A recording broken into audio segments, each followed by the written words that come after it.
on the back. It's 3148.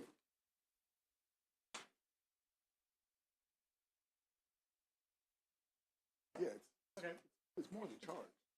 Okay. 69%. Yeah. Looks good.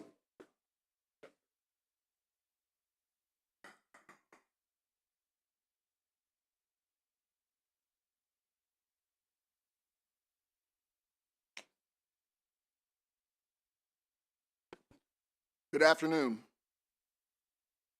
It's March 9th. We're here today to start our hearings in House Economic Matters Committee. We'll be starting with House Bill 1188. Chairwoman Atterbury, if you have a panel, could you please introduce them?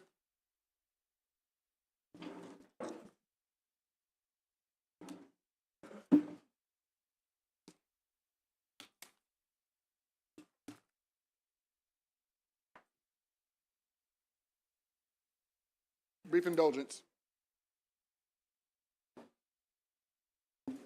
Okay, thank you, Mr. Chair, Mr. Vice Chair, members of the committee. I'm going to be brief because you guys are probably sweating right now. I am Chair Atterbury, and I'm here to ask for your favorable opinion on House Bill 1188. You're probably wondering, why am I here talking about solar? That is interesting. I've never, GPS, RPS, it's all kind of the same thing to me. But I am here because this is an issue that affects Howard County, and so that is why I'm here. So I'm just briefly going to say that what the bill simply does is codify a current precedent of the PSC and will streamline the certificate CPCN process, where specifically we're doing this in Howard County and I believe Blue Star on the Eastern Shore, and it also will affect the Annapolis Solar Park project, which is similar to that in Howard County, and it'll streamline the process. And with that, I am going to let the panel take over. Thank you, Mr. Chair. Do you want to go first? Please start by introducing your name and then go ahead into your testimony. Thank you. Yes, Josh Smith, here on behalf of CI Renewables. We are a Baltimore City-based renewable energy and solar developer, also the developer of the Howard County PPA project. Thank you, Mr. Chairman and the committee, for your time. This bill is of critical importance simply because it provides clarity and transparency as to how developers such as ourselves are supposed to undergo the zoning process for projects like the one we developed and built in Howard County, and on a forward basis continue to serve customers such as governments, nonprofits, 501c3s in the state of Maryland. As Chair Atterbury described, all this bill is seeking to do is legislate the precedent that has been in place and working well, we believe, for 8 years at this point, whereby jurisdiction of projects 2 megawatts or below, even if they're co-located, is left to the host county versus what has been the precedent is projects over 2 megawatts would go through the CPCN process at the PSC. We don't have a strong preference one way or the other. All this is doing is signaling where we are to go and for what approval, such that we're confident we're starting at the right place to end up at the right place, and that right place for us is a developable solar project. Thank you. Dominic Butchko with the Maryland Association of Counties. Members of the committee, I'm here to announce that we have a solar bill that MACO can't agree with. It is a big day here in the committee. This bill simply solidifies current practice. It is common sense. It provides predictability for our solar companies, and it is super important for the rollout of solar and electrification here in Maryland. I refer you to MACO's written remarks, and MACO urges a favorable report. Thank you. Good afternoon, Mr. Chairman, committee members. Todd Chasen of Gordon Feinblatt on behalf of CI Renewables. 2 quick points I want to make for you during our short time together. The first is that you hear about a bunch of different types of solar projects in your work here. This bill is only relevant to the net metering. What does net metering mean? It means that for a certain class of customers, only 3 different types, we treat the solar, even though it's remotely located, as if it's on their property. Who do we allow that for? Municipalities and counties, agricultural interests, nonprofits. So this is only net metering, and it's only eligible for those 3 different types of customers. You're not going to see a situation where utility scale projects, big solar projects, start getting broken down into 2 megawatts to avoid the CPCN. The reason that these projects are segmented into sub 2 megawatt sizes is to be eligible for net metering, right? So this bill does not have a broad effect. There's no chance that you're going to have natural gas being broken down into 2 megawatt slices up to 800 megawatts. That's not going to happen. Why do we need this bill if we have a rare instance where we have agreement among the panelists, including MACO? Because the Public Service Commission in recent decisions has seemingly lost its way with respect to this type of approval. The Howard County project that was referenced, I was counsel for that project, waited almost 4 months for the Public Service Commission to approve the solar recs for an already flowing power project. I have other projects that are sitting at the commission right now in that logjam. They're not taking action. This bill is needed to break that logjam and bring these projects to fruition. Thank you very much. Well, I guess I do briefly have a question. When you discussed how, Todd, this is specifically for you because you seem like you're very focused on this. How does this establish predictability? It makes it clear that when we're planning these projects, which permitting path it's going to go. It's really all this bill is about. Does it go to the CPCN process, the state-run process for large facilities, or is it permitted at the local level? Bear in mind that whichever path it goes, most of the same people and most of the same rules apply. Of course. Okay, and obviously, you've been in communications with the PSC about the shortcomings that you feel have been you've had to deal with with these projects. That's correct. It appeared before them on the Howard County project 2 weeks ago yesterday, and I'm in regular communications about the remaining projects that are in. And were they responsive at all? They're continuing to work on it. Outstanding. Okay, well, thank you very much, Madam Chair. Thank you for the bill. I don't believe there are any questions, so thank you very much. I think that complete. Wait, am I missing somebody? There we go. Go ahead, Adams. Thank you, Chair. So, I mean, just to state, the CPCN process is part and parcel to the public locals having input in the process. I mean, they have these in the jurisdictions where the solar siting is located. So your concern is that the CPCN process is cumbersome? Is that your testimony? I think for these smaller types of projects, as compared to the much larger ones that we see, the 50, the 100 megawatt, these are better suited for the local review. Again, most of the review is going to happen by the same people for the same issues, regardless of which path. But for these projects, I believe that it's better suited for local approval. So let me restate. You think the CPCN process for these size projects is too cumbersome? I think for these projects, the local jurisdiction is better suited. Cumbersome. Thank you. Now I believe there are no further questions. So thank you very much for the presentation. This bill hearing is complete. Thank you, Mr. Chair. Thank you. Go on to House Bill number 2, which is Delegate Chi, House Bill 969. It's joint with Health and Government Operations. And if you have a panel, please ask them to come forward. Thank you, Mr. Chair. I would like to call on my panel.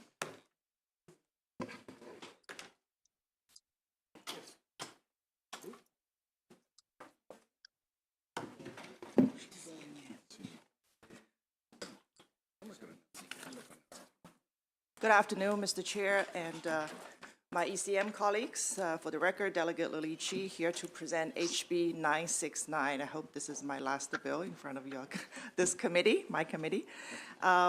This is the PSC Cybersecurity Staffing and Assessment.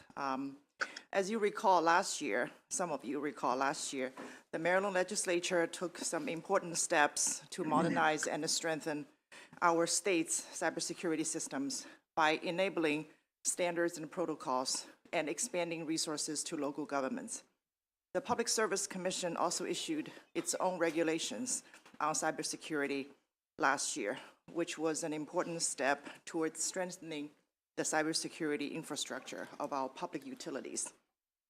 So HB 969 seeks to fill some gaps in PSC's own regulations regarding public utility cybersecurity regulation based on an independent analysis about our state's regulation of energy suppliers. The analysis was commissioned by the Maryland Cybersecurity Council and its Critical Infrastructure Subcommittee.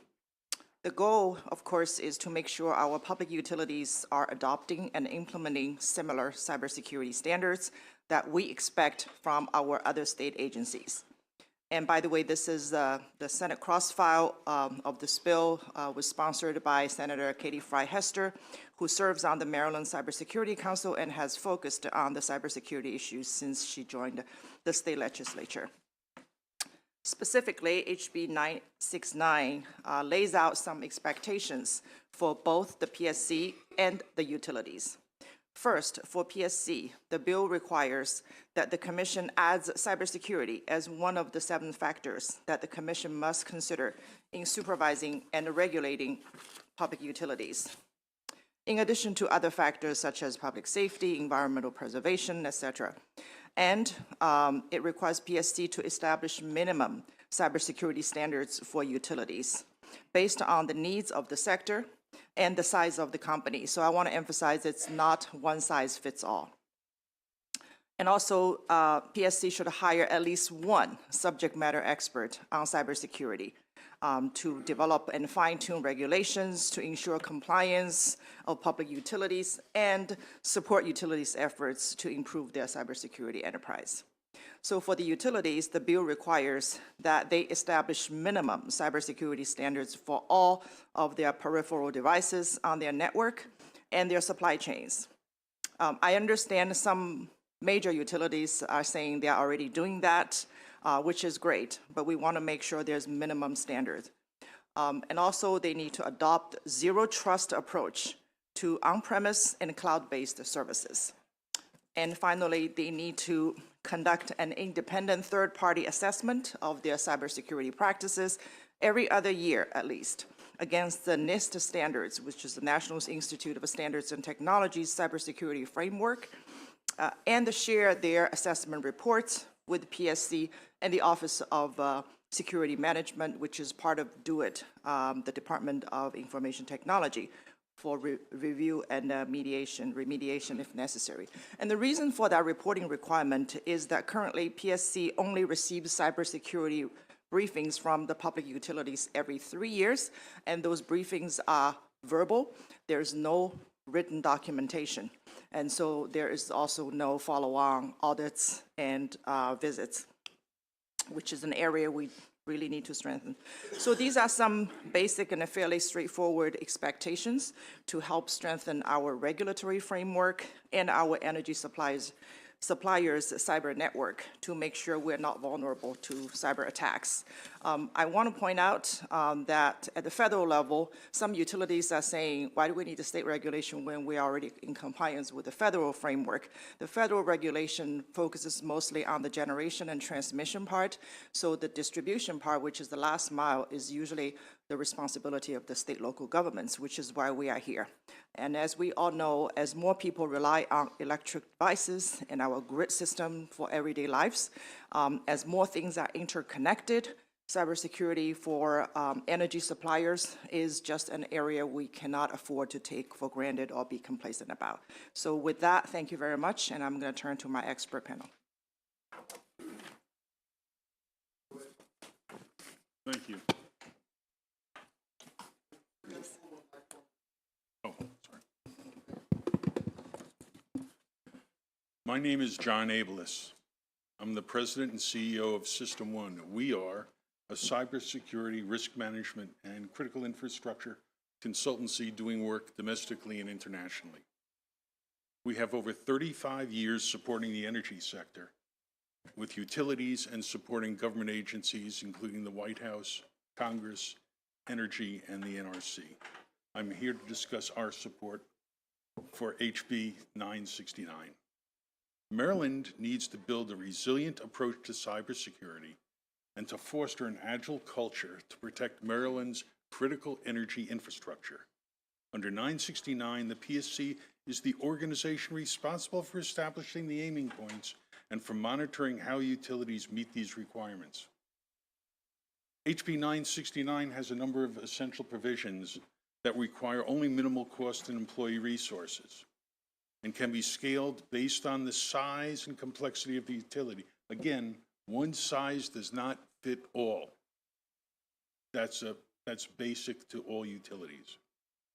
HB 969 has a provision for assuring one or more of the PSC's employees are experts in cybersecurity. Agility is required as many of the nationwide cybersecurity requirements and guidance are currently being enhanced. As an amendment, I suggest that this additional staff have a top secret clearance so they can fully participate in federal threat briefings, which there are many. The bill has provisions to establish and share cybersecurity standards and best practices. It also requires the development of formal reports on cybersecurity. To date, no formal written report has been prepared and made available to key Maryland departments. To counter this issue, the information should be identified as critical energy infrastructure information. This is a class of information that's exempt from FOIA. HB 969 will further enable PSC's function by adding expertise and formality to their processes and will advance a culture of continuous improvement. Thank you. Thank you, sir. Ma'am? Good afternoon. You have to pull the microphone in front of you, ma'am, so you can be captured. Good afternoon. My name is Laura Corcoran, and I'm a cybersecurity analyst for the National Security Agency. I have over 25 years of experience in the cybersecurity field. In 2021, I completed a year-long fellowship collaborating with the Maryland Office of Attorney General and the Maryland Cybersecurity Council. Senator Hester is an active member on that council.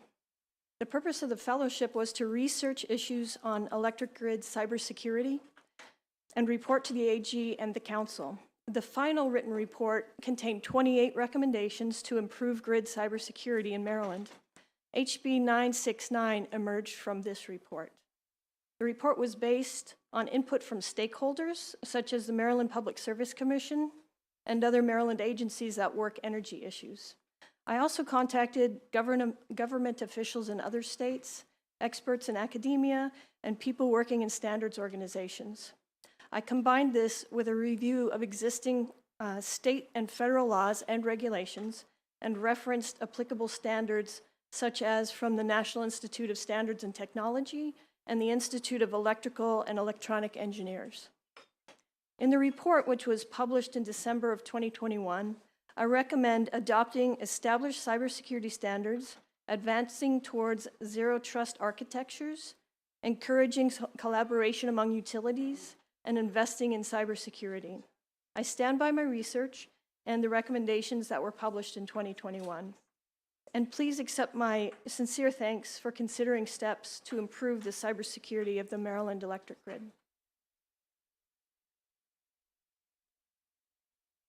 See a few questions. Start with Delegate Rose. Thank you, Mr. Chair, and thank you, Delegate, for bringing this bill. You mentioned the briefings. So can you just, and I was trying to take notes, but maybe I missed it. So how often who would get the briefings and how often? Can you just kind of summarize that again? Yeah, so my understanding is currently the utilities give PSCs briefings like every 3 years, and it's only verbal. There is no written documentation required, so they cannot go back and track and also do audits on those things, which I think is a big weak point at this moment. Yeah. So how often would they do briefings under this bill? It would be every year, well, at least every other year when they have conducted assessment. So the utilities under this bill will have to contract independent assessment of their strength, of cyber strength, and then share that report with PSC. Yeah. Okay. Okay. Do you think perhaps just with the way that an ounce of prevention is worth a ton of cure, as they always say, I know there's a lot of vulnerabilities. Would you be open to making that a little bit more, like more often? Because I think this is a critical Yes, concern. I would, but if you look at the PSC's letter, it actually pushes back against every year. But I think I would agree with you. This is a critical infrastructure that we all rely on, and we cannot, look back and with regrets of the things we could do. And maybe perhaps just another idea is to have the governor be briefed as well. I mean, he's the chief executive of the state, so Yeah. but thank you very much for Yes. the bill. I think it's very important. Thank you. Thank you so much. Delegate Queen. Thank you, Mr. Chairman. Thank you to sponsor for the bill. I just have a couple questions, and it's based on the amendments that are recommended by the Maryland Cybersecurity Council. And I think the first one alludes to what your first panelist talked about, is that we should have certain data classified as critical energy infrastructure information. Is that the intent to do that, to incorporate that amendment? Yes. Okay. And the second amendment is that certain members should hold a top secret. Is that also our intent? I think when we talk about subject matter experts, we definitely should look into people with top clearance. Okay, Yeah. thank you very much. Delegate, I believe that you had brought up Mr. Mark Weatherford. He's over Zoom. Yes. Yes, I'm here. You can go ahead and begin, sir. Thank you. Good afternoon. My name is Mark Weatherford, and I'm here today in support of HB 969. I've worked in the public sector as a chief information security officer for 3 state governors in Colorado and California, and I was also appointed in the Obama administration as the nation's first deputy undersecretary for cybersecurity at DHS. More relevant to this committee, however, in private sector, I was a chief security officer at the North American Electric Reliability Corporation, where I was responsible for overseeing the development and enforcement of standards for the entire electricity industry in North America. I'd like to address 2 issues related to HB 969. First, the bulk electric system, as was previously stated, is comprised of 3 distinct components: generation of electricity, transmission of electricity, and distribution. So while FERC and NERC are responsible for the reliability standards related to generation and transmission, distribution, often called the last mile, is the responsibility of the PSC in Maryland and various other public service commissions across the nation. This is a very real concern that the regulatory environment could end up with multiple and conflicting standards in the electricity industry. The good news is that NERC has already developed consensus-based standards for generation and transmission that can easily be adopted as a baseline by states to govern distribution. And I encourage the PSC to look closely at the NERC SIP standards and avoid recreating the wheel. My second point is regarding the appointment of cybersecurity staff at the Maryland PSC. A regulatory agency responsible for governing should have the appropriate talent on staff who can understand and evaluate the increasingly technical environment our utilities operate in today. Finding the right people who understand operational technology, the cybersecurity threat environment, and the policy implications of the electricity industry in Maryland is the key to success. Thank you. Thank you very much. Seeing no further questions for this panel, I believe we have Dan Wolf, who's also virtual. Good afternoon. Can you hear me? Go ahead, sir. Thank you. Good afternoon, Chair Wilson, Vice Chair Crosby, members of the committee. My name is Dan Wolf, and I'm the Director of State Programs for the Alliance for Digital Innovation. We're a nonpartisan alliance of technology companies focused on accelerating change in the public sector through technology. Our members are some of the nation's leading technology firms, including many that proudly serve the state of Maryland. We support House Bill 969 and urge you to return a favorable report. In cybersecurity, we used to assume that because someone had access to an internal network, they could be trusted. This system of trust but verify was like a moat around a castle, and once you were inside, you were a trusted person. This is one of the main reasons why you see news stories about cyber attacks that began with things like phishing emails, where a bad actor tricks someone into disclosing their password. A zero trust approach to cybersecurity flips that on its head. Basically, your computer systems assume that every user is a threat no matter where they are. Instead of trust but verify, zero trust means always verify and then and only then trust. In a zero trust environment, a criminal who has obtained an employee's password probably won't be able to access the network at all. Zero trust brings secure cloud strategies that are critical for today's distributed workforce. through the adoption of solutions like identity access management, multi-factor authentication, zero trust network access, and endpoint detection and response, Maryland's public utilities will be better positioned to store, manage, and share data while reducing the likelihood that a criminal can disrupt critical services or steal data. Lastly, this bill is an important step towards a whole-of-state approach to cybersecurity in Maryland. Across the country, states are realizing that they must do more than simply secure state systems. In the cyber world, we are only as strong as our weakest link, and it's vital that leaders develop strong cyber policies that include not just state and local government agencies, but also core public services, such as energy and water utilities. These are the critical services upon which the people of Maryland depend, and they must be protected. That's why last week, the EPA issued a memo to states directing them to begin including cybersecurity as part of their periodic audits. And this bill would allow Maryland to get ahead of that new requirement and protect drinking water supplies. Thank you for your time. We urge you to return a favorable report on HB 969. Thank you very much, sir. Next, we have another virtual, Cyril Drafton. Go ahead, sir. Thank you for the opportunity to provide testimony in support of House Bill 969. My name is Cyril Draffin. I'm project advisor in cybersecurity and a member of the Maryland Cybersecurity Council. The state needs its utilities to be reliable and protected.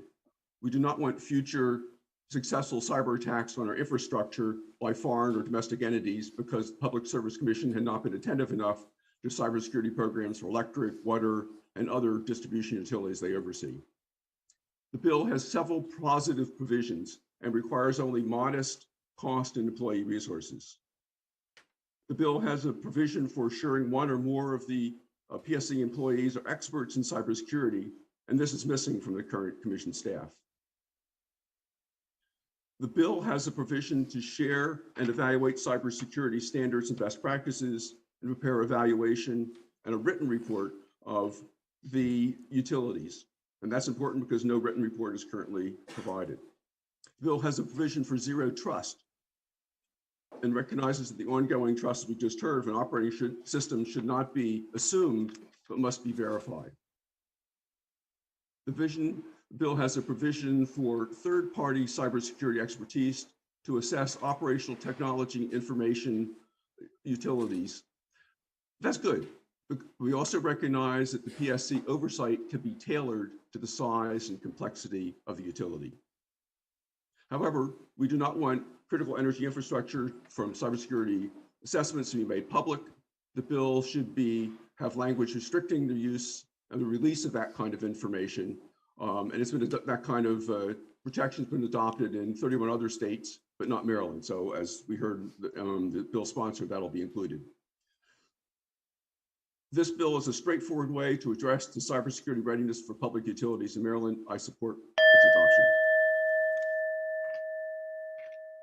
Thank you very much, sir. We have two other individuals, but they're here for information only. Trevor Tomlinson and Lisa Smith. I believe we're done with this panel. I don't see any questions. Thank you.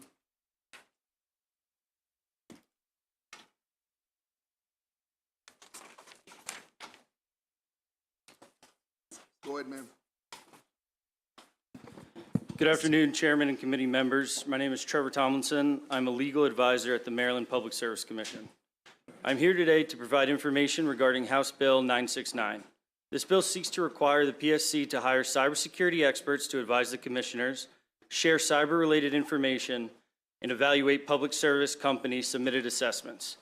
The PSC appreciates and recognizes the importance of securing critical energy infrastructure and does not oppose the intent of HB 969. The Commission has existing authority and enforcement responsibilities in this area and promulgated cybersecurity regulations in March 2022. The Commission has communicated with the bill sponsor and has provided written documents explaining existing Commission actions. However, we continue to have several concerns with the details of HB 969, and to that end have discussed potential amendments. First, specific cyber expert roles and responsibilities are best integrated in the Commission's hiring documents rather than in statute. In addition, the statute's workshop remedy is unnecessary as the Commission has authority under the PUA to require corrective action plans and impose civil penalties. Second, HB 969 requires sharing of highly confidential cybersecurity information. Cybersecurity matters are extremely sensitive, including how breaches are reported, and the Commission has emphasized the proper safeguarding of this information. Expanding the number of state agency representatives with knowledge of utility cybersecurity and data privacy threat protections weakens utilities' ability to safeguard this critical information. Finally, the prescriptive cyber framework and accompanying assessments in HB 969 may not be appropriate for all public service companies. Existing COMAR regulations provide utilities the ability to utilize a cybersecurity framework applicable to its situation as opposed to prescribing a one-size-fits-all approach. PSC looks forward to working with the sponsor to draft an effective, transparent, and flexible cybersecurity bill. I'm available to answer any questions that you all may have. Thank you for allowing me this time to speak. Thank you. Lisa, I see you're also signed up as information only, but it does not appear that by the testimony. Are you information only, or are you favorable with amendments or unfavorable? We are information. Okay, because the last gentleman seemed to have quite a few amendments, so I want to make sure this wasn't, and if it was informational, that's great. Go ahead, ma'am. Okay, I think everything's been covered, Mr. Chair, and I can be here for questions if that's all right. Thank you very much. I see one question from Delegate Adams. Thank you, Chair. So, PSC, I'm reading your informational testimony, and it says that the commission would need to hire 3 cybersecurity experts. And my question is that going to be a difficult exercise? I imagine these aren't entry-level jobs, and how do you hire them? Are they going to be interested in staying with the PSC for the next 5 to 10 years, or will somebody in cybersecurity get bored with the concept of utilities and want to go to, say, NASA or something? I mean, like, I'm wondering if it's going to be difficult to actually hire these experts and then keep them on board for the long term to actually fulfill the needs of this bill. Thank you, Delegate. I can take that one. Thank you. Yes, we did complete the fiscal note and, of course, must comply with the state personnel system and salary levels. And that is definitely a concern. State governments have had trouble attracting and retaining cybersecurity experts. And we noted when we worked on the fiscal note that the salary range starts around 70,000 range. And it's a big concern for us because this also requires critical infrastructure expertise. And I think this bill requires the additional position that's mandated, although we think we will need 3 additional positions to comply with the bill. But we think that they would be reviewing these audits that we're talking about. It's pretty high level, important things, as well as advising the chairman and commissioners. So that is definitely a concern. We are not Exelon with the state salary levels. All right, Thank you for the question. Delegate Sample Hughes.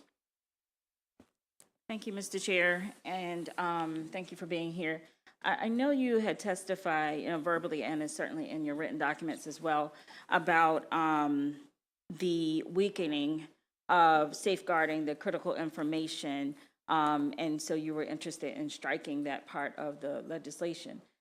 But the reality of it is that this is an issue, and we're in a world where we need the safeguards. And so the information, the data is going to be needed in order to provide those protections. So do you have any suggestions at this time as to how to achieve the same goal, knowing that the information is necessary to achieve the goal? Sure. Yes, thank you for the question. So I would say again that the Commission recognizes and appreciates the goal and is committed to providing, the most secure critical energy infrastructure available. And to that end, under the PUA, the Commission has broad authority to supervise and regulate the activities of the public service company. Based on that authority, the Commission went through a work group process, and the Commission, as a result of that work group process, came out with a rulemaking. And that rulemaking resulted in the COMAR regulations that the Commission enacted in March of 2022. I would say that those regulations are a first step in the Commission's efforts to address critical infrastructure while still maintaining and recognizing that these industry standards change and that flexibility is important for these utilities and the Commission moving forward. And we were one of the first 3 commissions in the country to do this. We were recognized at a national conference recently by the U.S. Department of Energy for doing so. Thank you. Okay, thank you. And then my second question just relates to you mentioned the resources that the utilities companies may need. Can you speak to that a little bit more? Is it just in reference to the third party, the audits that they might have to incur, or were you speaking of something different? Delegate, I think I was speaking to the resources that our agency would need, that we want to work with the sponsor and the committee to craft a solution to have the resources we need to comply with the law. Perhaps my colleague has thoughts about the utility resources. The utilities may need to speak on that. I think there might be written testimony from them. I believe it was identified by staff that the audits, by our staff, that the audits that will need to be conducted by the utilities, the third-party audits, will have an expense associated, and it's significant. Okay. All right, thank you. Thank you, Mr. Chair. Thank you, Mr. Chair. You know, if you read the testimony, the bigger companies claim that they have this addressed already, and BG&E and Pepco, I think their testimony says that. In your testimony, you kind of sound like we need to change some of this, and the federal government already has things in place. Are you thinking that this bill will do more than what the federal government requires currently? And in your opinion, is the federal government's requirements enough at this point? I would say the federal government's requirements are flexible, so they're able to change and adapt to threats as they come and as the threats themselves adapt. So I would say that in the Commission's efforts to make our regulations, we try to keep that same intent with the regulations, to keep them flexible and adjustable to any sort of changing threats. I would say that the bill as drafted has good intentions to reach that goal, but has some specific details that the Commission thinks will be more restrictive than helpful when it comes to that sort of emphasis on flexibility. We can also follow up, Delegate. We provided to the Senate sponsors some information over the interim. We spent a long time talking about this and the gap analysis of what our regs do and what things we could talk about, because there are some things in this bill that would certainly layer on. But we can follow up with the committee if it would be helpful to have, we have a chart with which utilities in Maryland are under federal jurisdiction, other states' jurisdiction, since they cross state borders and things like that, if that would be helpful. I would imagine this is a major problem federally. So the federal government, I would suggest maybe they're better able to handle this type of legislation and guidelines and what have you. But in lieu of what we've heard rumors of rate increases and stuff, is this going to affect our rates also? Is this going to be in addition to the rate increases that are being proposed? Well, the utilities, again, we can't speak for the utilities in terms of their costs to comply, but whatever cost that would be, I would imagine would be passed on to ratepayers. Last question, Mr. Chairman. As far as the smaller utilities, are they really at risk, at a higher risk than the bigger ones in this type of environment? Are they at a higher, I'm Yes, sorry, Delegate. they're not able to adapt as quickly. They don't have the resources to do this, so apparently they're not doing as much as, say, a Pepco or somebody. Are they at risk? So currently, the PSC regs apply to every public service company that has over 30,000 customers. And there are, for example, water, and we can, again, with the follow-up information, I can provide you, the water companies have their own standards. I don't know if they're more at risk. We can get back to you on that. All right, thank you. I believe that is all the questions for this panel. Thank you. Seeing none, we'll move on to the next bill. We are, remind my colleagues, we're on Bill 3. We have roughly 70 some odd witnesses today, so take your time. Next one is going to be Delegate Ruth, 889.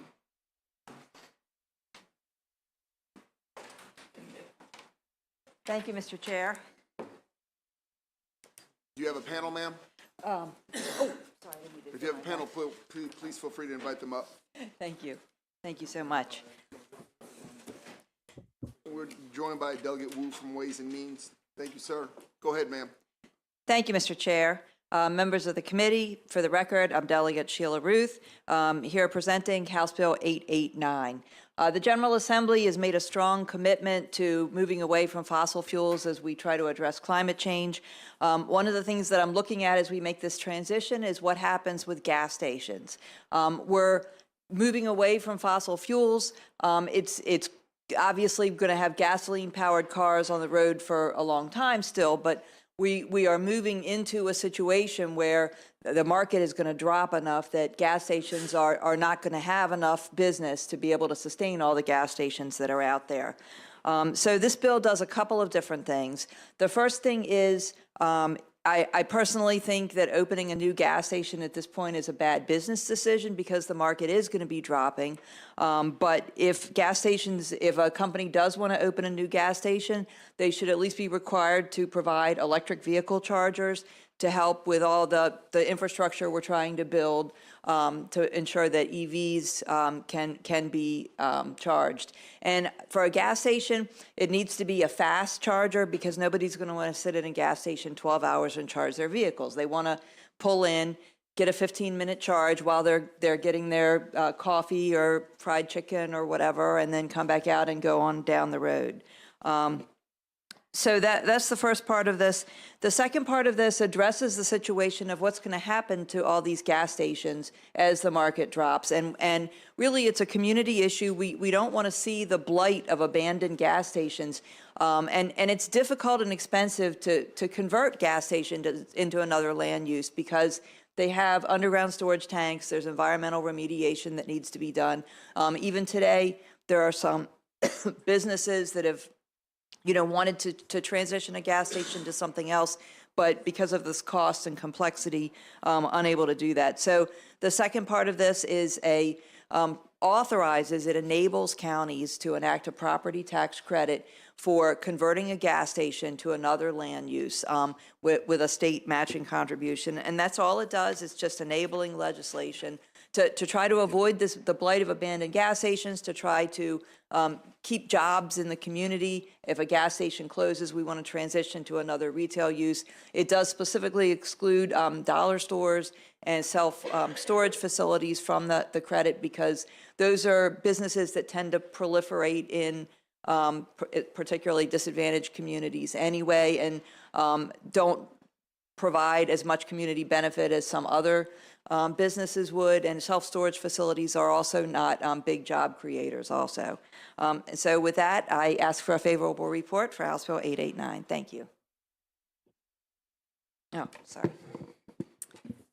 Good afternoon, Chair Wilson, members of the committee. For the record, my name is Jen Brock, representing with High Street Strategies. We're representing Property Consulting today in support of this legislation. They're a redevelopment company, have done a lot of projects in Baltimore City. In particular, they're looking at a project on the Harford Road corridor between Hamilton and Lauraville. And there's a gas station that they would like to redevelop. They would very much like to take advantage of this credit within Baltimore City, and we urge a favorable report of the legislation. Thank you. Mr. Dorsey, please go ahead. Thank you, Mr. Chair, members of the committee. My name is Ryan Dorsey. I am a city council member in Baltimore City, and I actually represent the area that Jen just referred to along the Harford Road corridor. I pay a lot of attention to land use policy, and one of the things that I've done is look at the tax yield as well as the community benefits yields of gas stations versus other comparable sized uses of land. If you compare a gas station's square footage, acreage to even the lowest, most economically depressed housing in West Baltimore, even that housing yields a higher tax benefit and tax assessment than a gas station. There is basically no lower economic use of land than a gas station, save for perhaps a surface parking lot. And so for me, what this bill is really about is about promoting a more beneficial, better land use, and particularly in places like small independent gas stations that are phasing out as corporations are building much larger scale gas stations all over the place, and where those small gas stations tend to be in communities where they're deleterious to the integrity of Main Street districts and walkability, and where they stand in places where those districts and the communities that they're in would benefit much more greatly from basically any other sort of business, but where those sites are so small that to take on the cost of the environmental remediation and the removal of tanks that Delegate Ruth referred to really creates an infeasibility financially for redevelopment of a site that is not of the kind of scale that can yield huge profit potential like you would have on a much larger site. So I ask for. I have a few questions. Council member, first, can't you already do this in Baltimore City? You can. Can't you, as a council member, give the tax credits that you want to do, the state to do, but can't you already do that with your, in your current role? No, we cannot. We cannot create any tax credit of our own authority. We require the state to enable it. Right, but you don't want this to be local, correct? You don't want this just for Baltimore City. You want this for the state. What the bill proposes is that the state enable local jurisdictions to locally assess the terms and extent of what the tax credit would do in their particular jurisdiction. Okay. And Mr. Chair, there is all. That's all right. I'm sorry.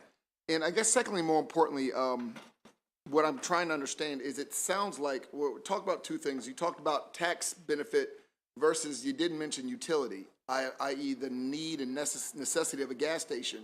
And I appreciate where you live, but I live somewhere different. So in Southern Maryland, and I own 2 electric vehicles, and I think everybody here knows that. So I am not at all against electric vehicles, but I find it taken aback that somehow there's this presumption that they're a bad thing in my community because we have to drive an hour to an hour and a half each day, 1. 2, I'm again taken aback that we're now going to tell private businesses what they have to do, regardless of the investment capabilities and regardless of the actual gain that they have, by saying if you want to open up a gas station, you must also have chargers, because to be honest, we're not even close to being there yet. And maybe it's different in Baltimore because I don't drive there a lot. But in Charles County, I'm the distinct minority with my 2 electric vehicles, more or less 1. Everybody needs gas stations. We actually still open gas stations because we drive a long distance back and forth to work. So I feel a little, again, just taken aback that we're demanding that any business, we're going to make that decision for them. Even if they don't want to get into EV, we're like, no, if you want to open a gas station, you're also going to be in the EV, in the electric vehicle business. Is that what am I missing something? May I answer that, Mr. Chair? Please. Thank you, Mr. Chair. That is the intent of the first part of the bill, and I hear what you're saying, and I certainly understand that the 2 parts of the bill are not connected. The property tax credit is separate from the requirement for EV charging. And it also is not specific to Baltimore City. There is a letter from a Baltimore County councilman in the bill file as well. Oh, I'm sure there are people all over that agree. I was just saying I find it problematic, and I see the second part of your bill, and you're discussing the merits of that. But I think it throws a lot of people off in listening when we, as the state, say, no, we're going to tell you how to run your business because we believe the future is EV. And this is again from somebody who owns 2 Teslas, so I believe it's EV. But how dare I put that on other people, especially with how much my cars actually cost. So I'm very concerned as we move forward that we do show in a way that's careful and thoughtful to the working class person, not that I don't have a job, but the working class individual who can't yet afford an EV. And if we start doing this, we're going that direction of lessening their options and opportunities and almost villainizing those individuals for owning cars. That's my concern. I understand. Thank you. Thank you. Mr. Chair, may I just comment on this? No, sir, we're good. Thank you. Okay, thank you. Of course, Pippi still has his hand. Go ahead, Pippi.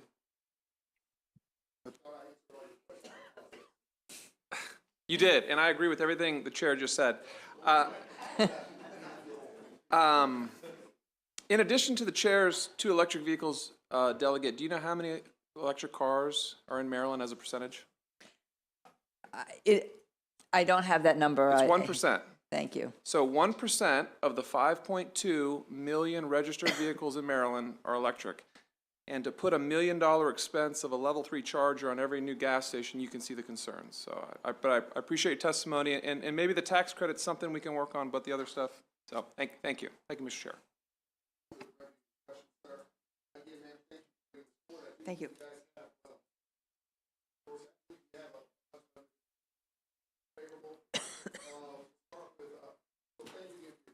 Thank you.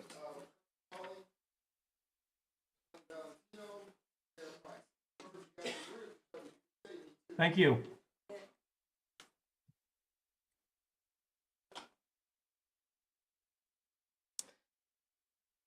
Thank you, Mr. Chairman, and good afternoon. I'm here today on behalf of the Mid-Atlantic Petroleum Distributors, and based on the line of questioning, I will say me too. I think you've raised all the points that we plan to raise in our testimony, so look forward to an unfavorable report if that's the will of the body. Thank you. You can. There were two parts to the bill. Correct. The second one, I'd like you guys to introduce, if you oppose the second part, the tax credit, and I'll give you more time, Ellen. I would like you, if you oppose that, to give an explanation why. We've already understood the first part. I think everybody sitting here does. Sure. But is the second part, are you also in opposition to that? And if so, We could you are, explain? we are not, and I was going to bring that up. I do think there's a space for incentivizing when it comes to a service station as well. This is, just to give you an idea, it is probably, can be close to $500,000 for an installation of a 4-serve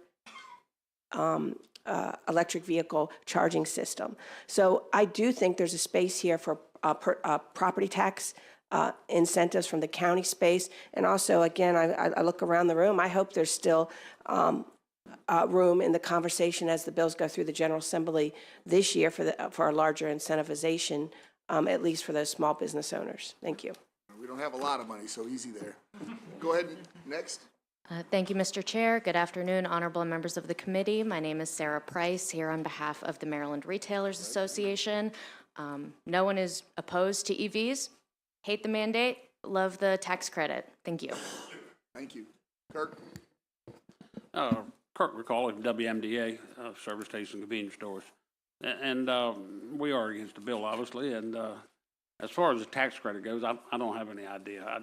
Just haven't given that much thought, to tell you the truth. I mean, it'd be nice to get a tax credit if you wanted to shut down the store, but mainly we're looking at the EV part of it. And the parking places, when you go for a permit to build a station, parking places count. If you don't have enough parking places, they won't give you a permit. And EV ingresses and parking spots where you get charged don't count as a parking place.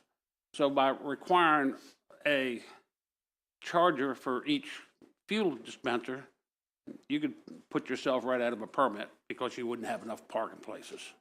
And that don't say nothing about the cost of them or anything else, but that's, in some places that would be good. We have a business in White Marsh right now, getting ready to build a station with 8 pumps and 8 chargers.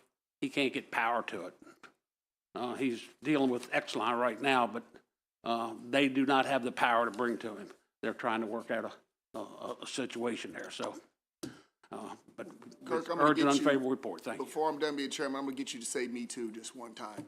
I'm gonna get you one of these times. I'm gonna make sure you get to say me too. Because you were saying me too, but you did it a long way, but I do appreciate you. I normally do. I believe that concludes that hearing. We're on to the next hearing. Delegate Lewis, thank you for your patience. Bill 1008. And you have 2 witnesses, correct? Thank you so much, Mr. Chair. I have one virtual witness that I'm aware of. Oh, and there's you twice. There you go. Okay. Because I'm twice as nice. There you go. Thank you so much, Mr. Chair, esteemed colleagues. I'm Robin Lewis here on behalf of House Bill 1008. This is a fun bill. This should spice up your afternoon. So we're just talking about electric cars, and a lot of folks own electric cars, including our esteemed chair, for lots of reasons, one of which is because it reduces our expense of running a fossil-fueled vehicle. The state has done a lot to make it easier for folks in Maryland to purchase hybrid and electric cars, and that's really important. Doing so helps our state meet its climate goals, it helps improve air quality, and does lots of other things as well. But one thing the state hasn't yet done is think about folks who really can't afford cars, but who need to get around, who need to get to work, to school, to the grocery store. Folks who might benefit from better transit, but we're not there yet. Folks who can't necessarily walk the distances that they need to walk. So there's an intermediate type of transportation, a different mode, and it's called the bicycle. Some of you might be familiar with that. You might remember riding a bike. Some of you might even use bikes more often. But this bill proposes to make it easier for low and moderate income Marylanders to purchase an electric bike. If you're not familiar, an electric bike's like a regular bike. It's got 2 wheels, a seat, and handlebars. The one difference is that it possesses a motor, a very small motor attached to the body of the bike, the stem, usually the stem underneath the seat, that provides, under certain conditions, an assist, a little push, so that every press of the pedal is stronger than it would be if it was just you and your own human power. It helps you go faster. An electric bike is a great mode to use for older folks. Some of us in the room might qualify as older folks who don't necessarily want to ride and get all sweaty going up hills, for example, or who might want to go a little bit longer distance, and a regular bike would just be too onerous. The electric bike is an intermediate mode of transportation, accessible to all. There are 2-wheeled and 3-wheeled bikes. Folks with disabilities, physical challenges can use electric bikes. But if you're lower moderate income, they're not cheap. Cheaper than a car, but not free. The bill proposes to create a state rebate program to make it easier for working folks, low and moderate income folks, to buy an e-bike. Would solve the problem of short trips. Most Americans' trips are short, under 6 miles. Would give them the freedom to move around, and would bring Maryland up to par with some of our peer states and localities, like Denver, Colorado, which has set up a similar program that's been very successful.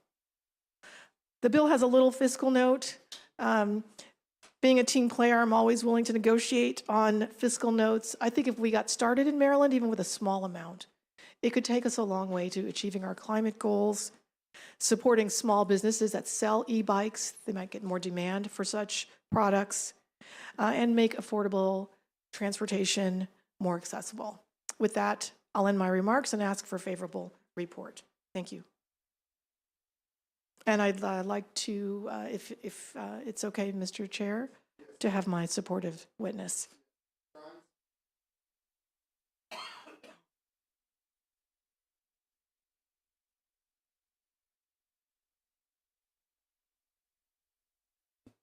Good afternoon, Chair Wilson and members of the Economic Matters Committee. I am Seth Grimes with the Washington Area Bicyclist Association, an advocacy organization with 1,300 Maryland members and many other supporters and partners in the state.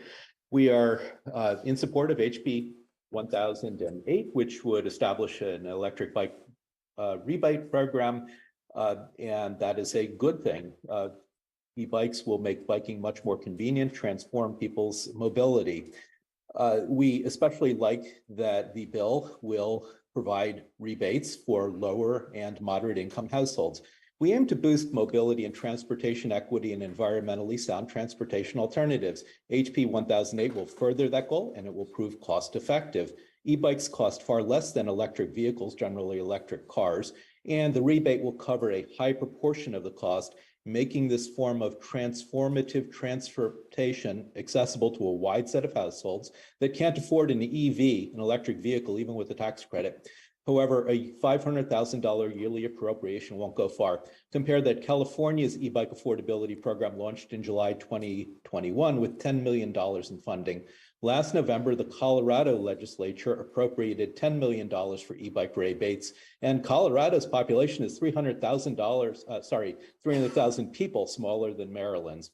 The Denver program that the delegate just alluded to had 4,100 redeemed vouchers worth $4.1 million within 6 months. That's for a city just a quarter larger than Baltimore. So we'd actually suggest adding 2 words to the proposed state government article, the words "at least" in the sentence, the governor shall include in the annual budget an appropriation of at least $500,000 for the program. And please also consider a baseline higher than $500,000. The Washington Area Bicyclist Association urges a favorable committee report and House of Delegates floor vote. Thank you for the opportunity to testify.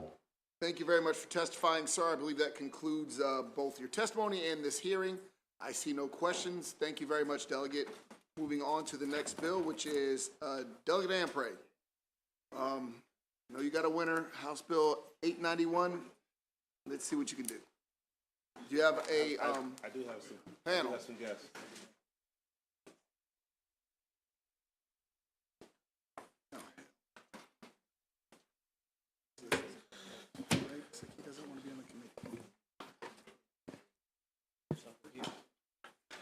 So reading the room and reading the temperature, literally and figuratively, I'll keep my comments very brief here.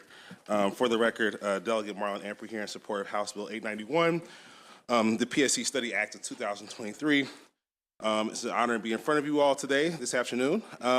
So what HB 891 is being introduced is for the purpose of requiring the Public Service Commission to contract for an independent organizational assessment of its staffing capacity, structure, processes, and strategic focus. My hope is that today's hearing will increase the understanding of why the proposed study is warranted. We know that we are in a transformational period in our state as we recently passed the Climate Solutions Bill.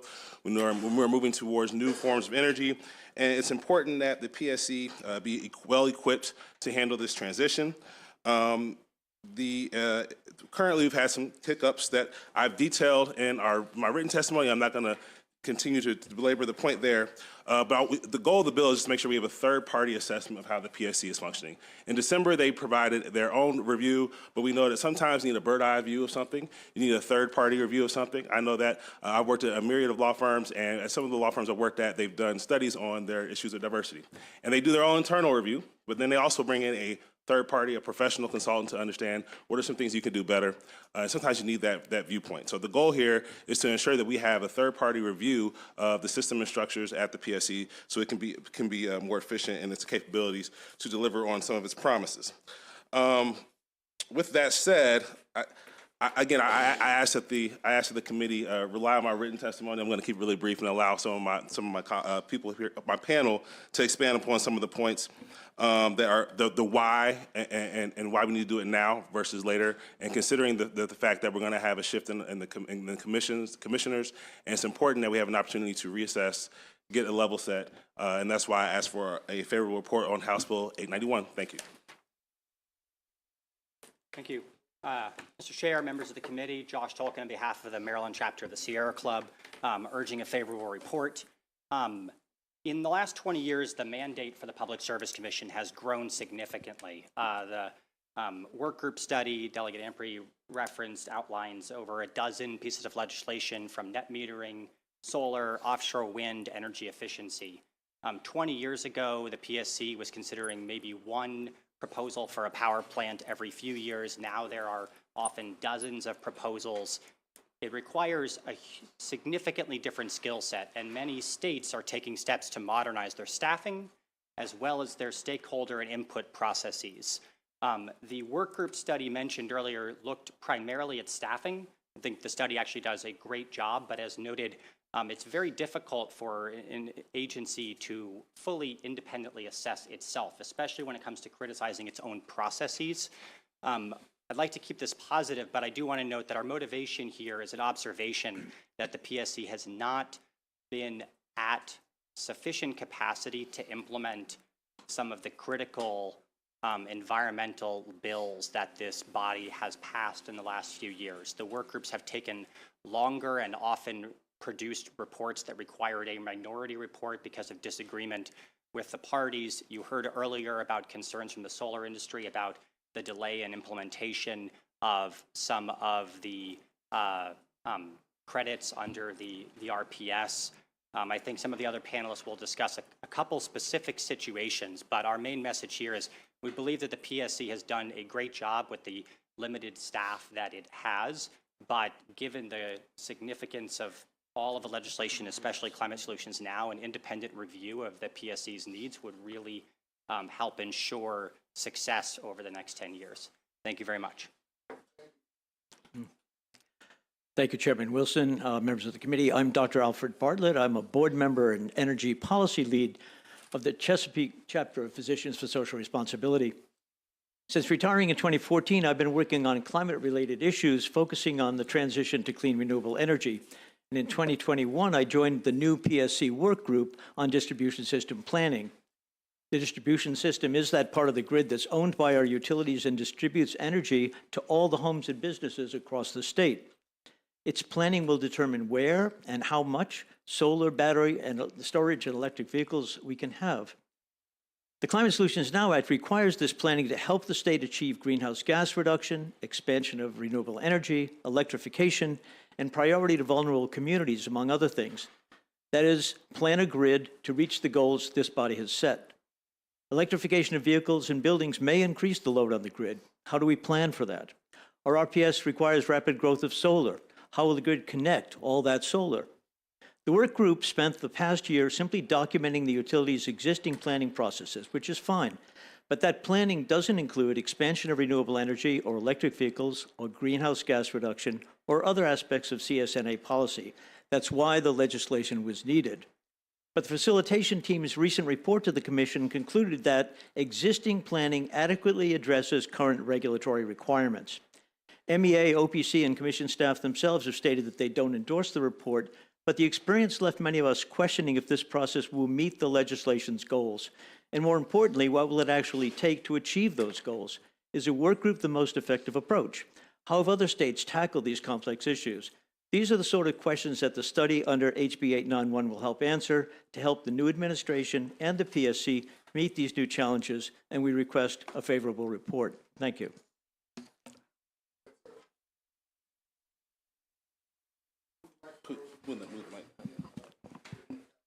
Thank you, Mr. Chairman and members of the committee.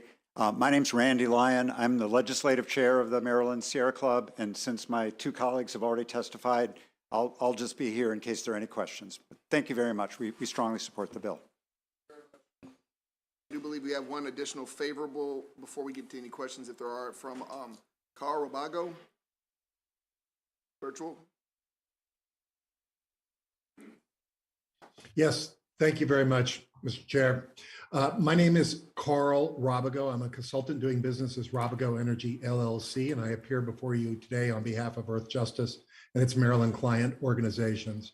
I appear before you to recommend passage, funding, and implementation oversight for HBO 0891, the PSC Study Act.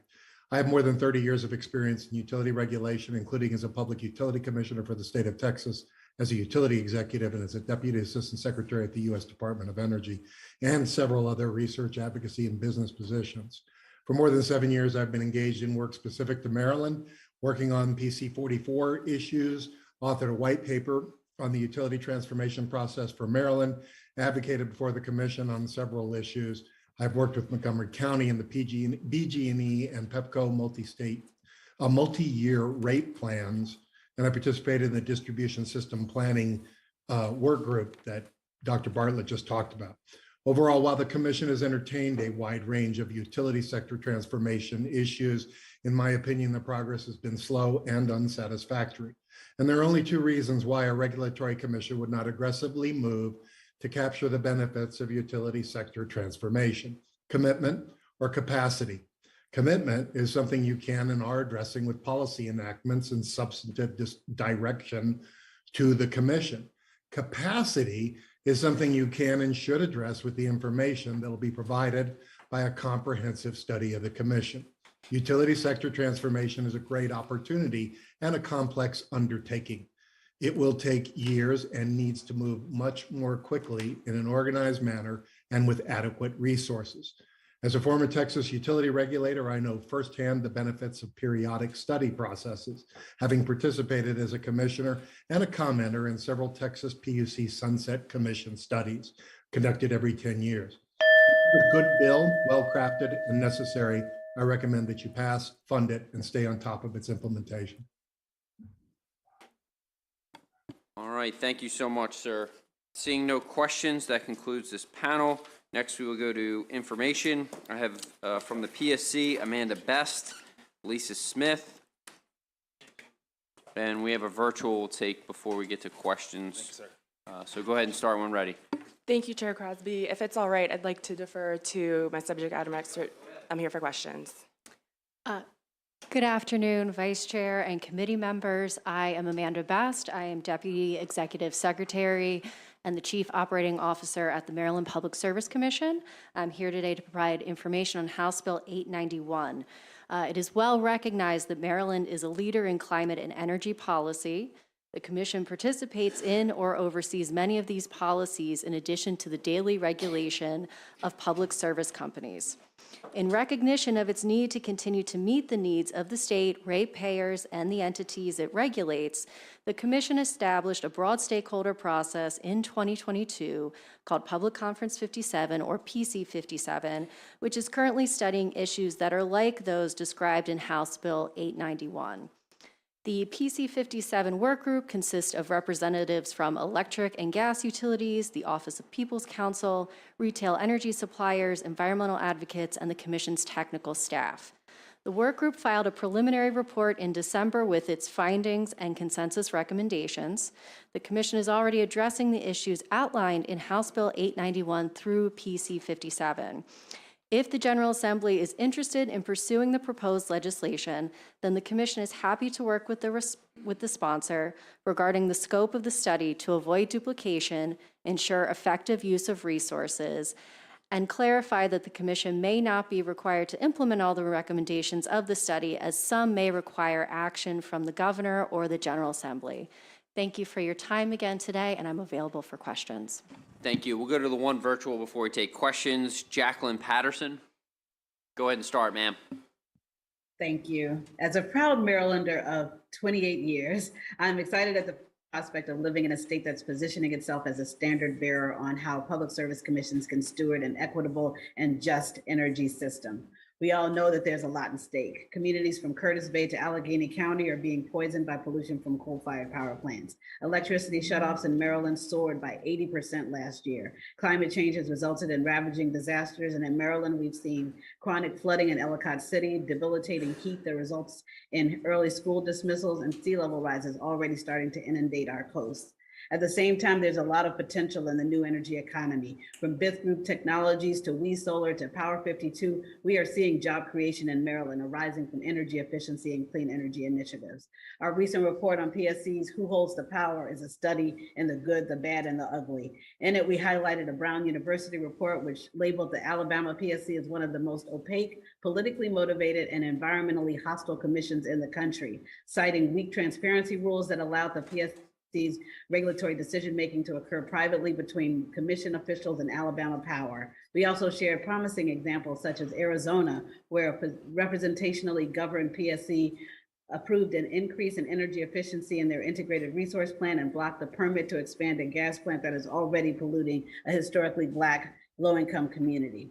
With many examples pointing the way, we know what's possible. So we're very gratified to learn of this proposed study, which will surface a vision and design for a Maryland's PSC that can set the stage for our leadership as a state and shine the light on a path for all others to follow. Trusting that the study centers frontline community leadership and aiming high for aspirational PSC infrastructure, coupled with the appointing of a chair for the PSC who has the expertise to lead in this transformation, we can reconvene next year with cake and champagne, in which case I'll be there with you, in celebration of Maryland's leadership in designing a people-led system that truly centers equity, access, affordability, and sustainability. Thank you so much.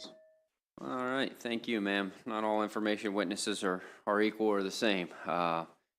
We will take questions. I have Delegate Charkoudian. Thank you, Mr. Chair. Well, first, let me just say I really appreciate Ms. Patterson's vision. My question isn't for her, but I look forward to the champagne and cake. My question is for you all. I think one of the differences, and just correct me if I'm wrong, this bill calls for an independent assessment, and if I understand the process that you all have currently going, it's more of a stakeholder input process. So you actually, do you have an independent assessment as part of that process? To date, we have not undertaken an independent assessment. We started with the stakeholder process to get input from the folks that we see every day before us and are involved in our cases to try and get that feedback on what they thought that we could do to improve or to better staff or what we kind of need to take those steps for the future. So I would say we're not opposed to it. We just haven't gotten quite to that point yet. We started out with the stakeholders that participate at the commission. So, okay, right, and I appreciate that, and that there's been some useful feedback, I think, that I've heard, hopefully everyone's heard through that process.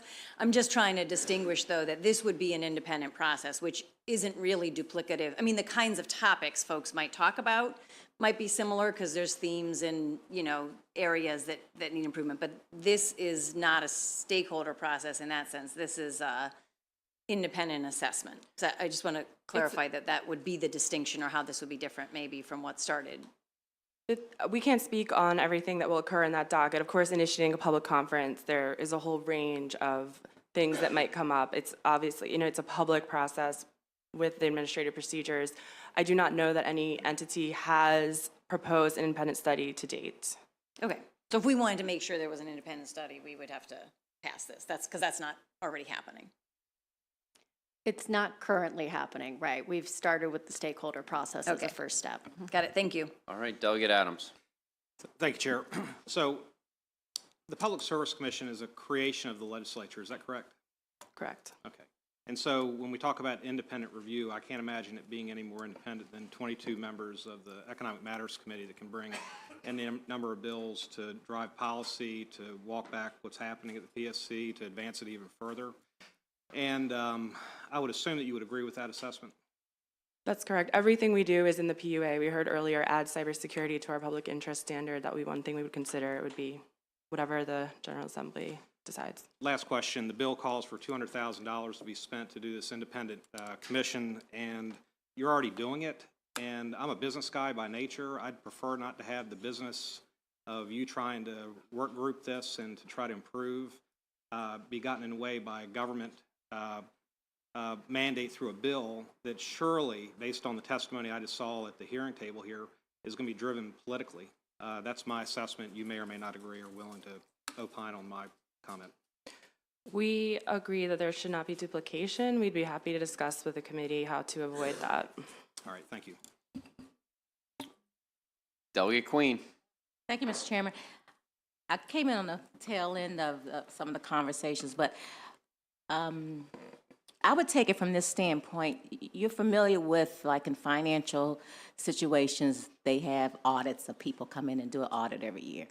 And in doing that audit, sometimes you recreate a financial statement or you do the process that somebody else has done to verify it's being done correctly. Do you think that's a valuable process? Yes, and just like all state agencies, Delegate, we are subject to, for example, Office of Legislative Audits. We have the routine audits in addition to IT audits. And again, we're not coming in opposed to this bill. We just wanted to provide information about what exists so we could work together. And so there also, so that's a financial audit, but there's also the idea that there's planning and forecasting and that someone should come in or quality control groups that do things independently. Or have we had something like that? To look at your processes?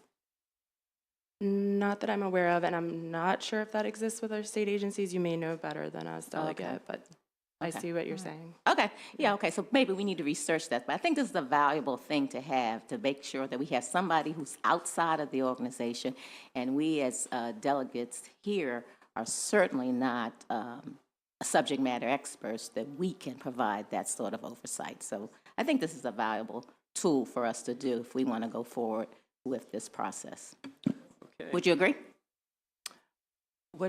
No. It's okay. That's All okay. right. I'm sorry. Good setup. No, you're good. You're good. Good setup. Okay, seeing no further witnesses, that concludes this bill hearing. Next, we'll go to the sixth bill on our list, House Bill 1186, Delegate Charkoudian.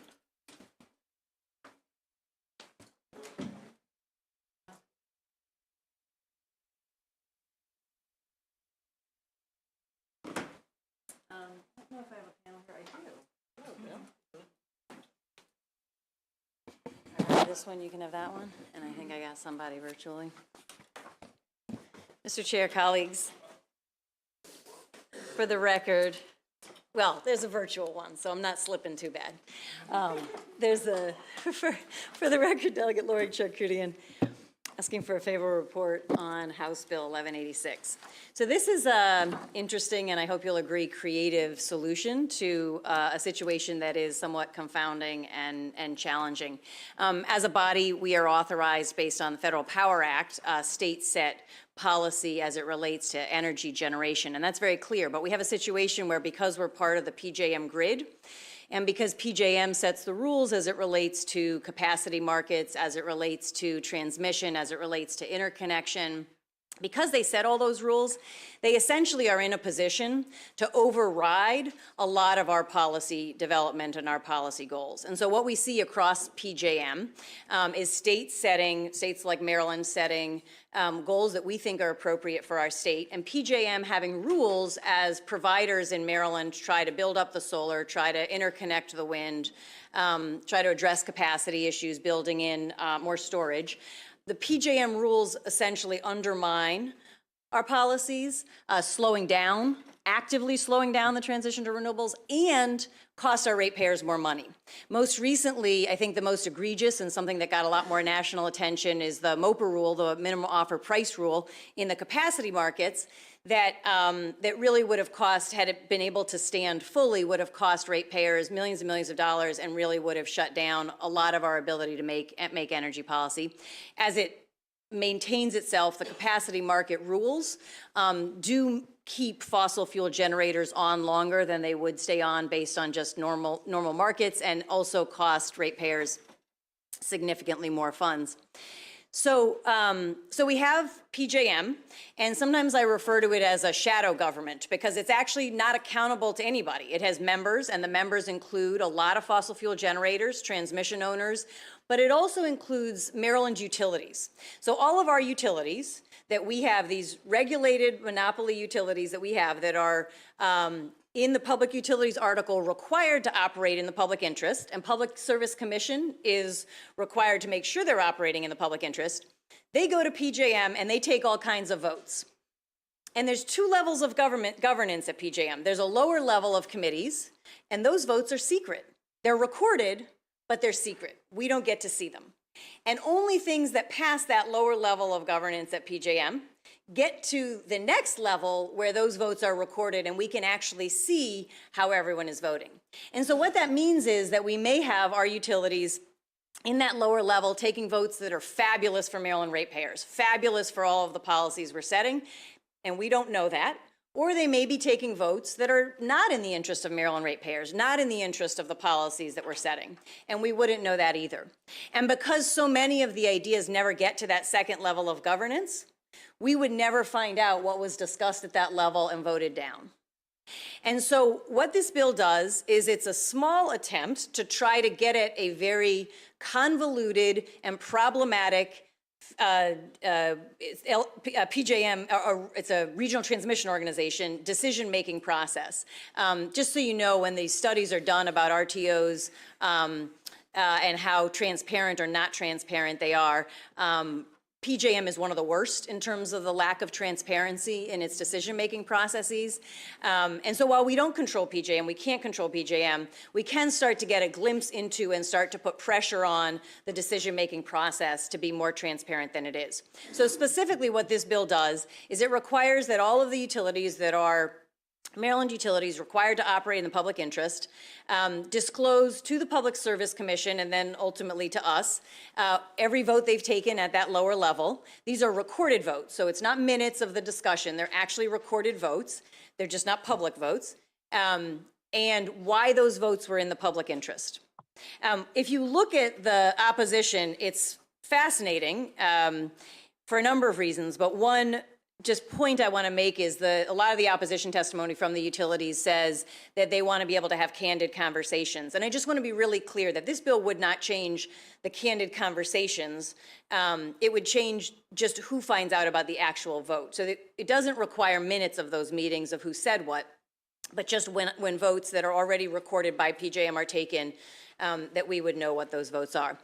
Small step, but an important step to build transparency into an organization that has extraordinary power over our ability to set energy policy and our ability to protect ratepayers. Asking for a favorable report. Thank you. Thank you. Good afternoon, Chair and committee members. William Fields for the Office of People's Counsel. OPC is a participant in the PJM stakeholder process. That process includes dozens of committees, subcommittees, task forces, and other groups. As the delegate mentioned, at the top of that hierarchy is the Members Committee, and that is the only committee at PJM where that publishes the votes of individual utilities and other members. For the other committees and groups, PJM will publish the results of votes on an aggregated basis, but not on an individual basis. These lower committees is where proposed changes to transmission planning protocols, load forecasting method, and rules for wholesale market electricity markets are formed. Some of the proposals move up the ladder and some do not. These lower level committee votes are important, and Maryland Public Service companies are able to vote as individual companies at these lower level committees. The report required by this bill would be useful for the Commission, Public Service Commission, to be aware of these votes of these utilities and be able to review whether they are conforming with the public interest. For these reasons, OPC recommends a favorable report on the bill. Thank you. Mr. Pollard, go ahead. Thank you, Mr. Chairman. My name is Albert Pollard, and I'm a former member of the Virginia legislature working on issues affecting PJM for the Illinois Citizen Utility Board. We're the legislatively delegated consumer advocate for Illinois, the comparable office to the Maryland Office of the People's Counsel. We ask you to support House Bill 1186. The reason an Illinois organization has hired a former Virginia legislator to work on PJM issues is because these issues are that important to the consumers and for the energy transition. PJM is the largest wholesale electricity market in the world, impacting 63 million people, and it operates in relative obscurity. But their actions impact everything from the price we pay for electricity to the speed of the energy transition. So even though PJM's utility and generation members essentially set public policy, it's not a public body. It's an LLC, actually. So there are no FOIA-type requirements for the disclosure of votes. So while meetings are somewhat open, voting positions at the lower level, as was previously said, is not disclosed. Since monopoly is governed by the regulatory compact, then disclosure is 100% appropriate. The policy reasoning for HB 1186 is already codified in Maryland laws. Section 2-113 of the Maryland Code says the PUC shall ensure the operation of monopolies is in the public interest. And this bill is only a reporting bill, but it guarantees that that's known. In closing, I'd like to thank Delegate Charkoudian for sponsoring this measure. She's carved out actually a national space for herself by understanding the vital impact that PJM and other RTOs have on the energy transition and what we pay for electricity. We need more people like her in every legislature. Thank you for your time and attention to the issue. Thank you. Seeing no questions, that concludes this panel and this bill hearing as there's no opposition signed up. Is Delegate Bridges here? I tried to get him in before the big one. All right. Next we'll go to Delegate Stewart. House Bill 718. Good news is, last bill. Bad news, it's you again. No, just kidding. Close. Close, I know. And I guess whatever witnesses can come up if they want to. Yeah, no, the good news is you're done with me after this, but the bad news is there are 35 witnesses. And I will say, to all the witnesses, I really appreciate your support for the bill, but if you really could be respectful of the committee's time and go under the time, I'm sure they would all appreciate it and would look more favorably on the bill, even if unconscious. So for the record, members of the committee, I'm Delegate Vaughn Stewart. This is House Bill 718, the Reclaim Renewable Energy Act. So earlier this week, this committee passed out, and I very much appreciated a bill that I stole from Republican Governor Ron DeSantis. Today, I am back carrying the torch for another Republican, our former colleague, Senator Michael Huff, who made this issue one of his signature issues over the course of his several years in the General Assembly. He actually passed several of the provisions in this bill multiple times as floor amendments of Senate bills. And so several of the provisions you're seeing in this bill have actually been voted on by members of both parties in the Senate year after year, but they have not passed the House before. Sorry, Delegate Bridges.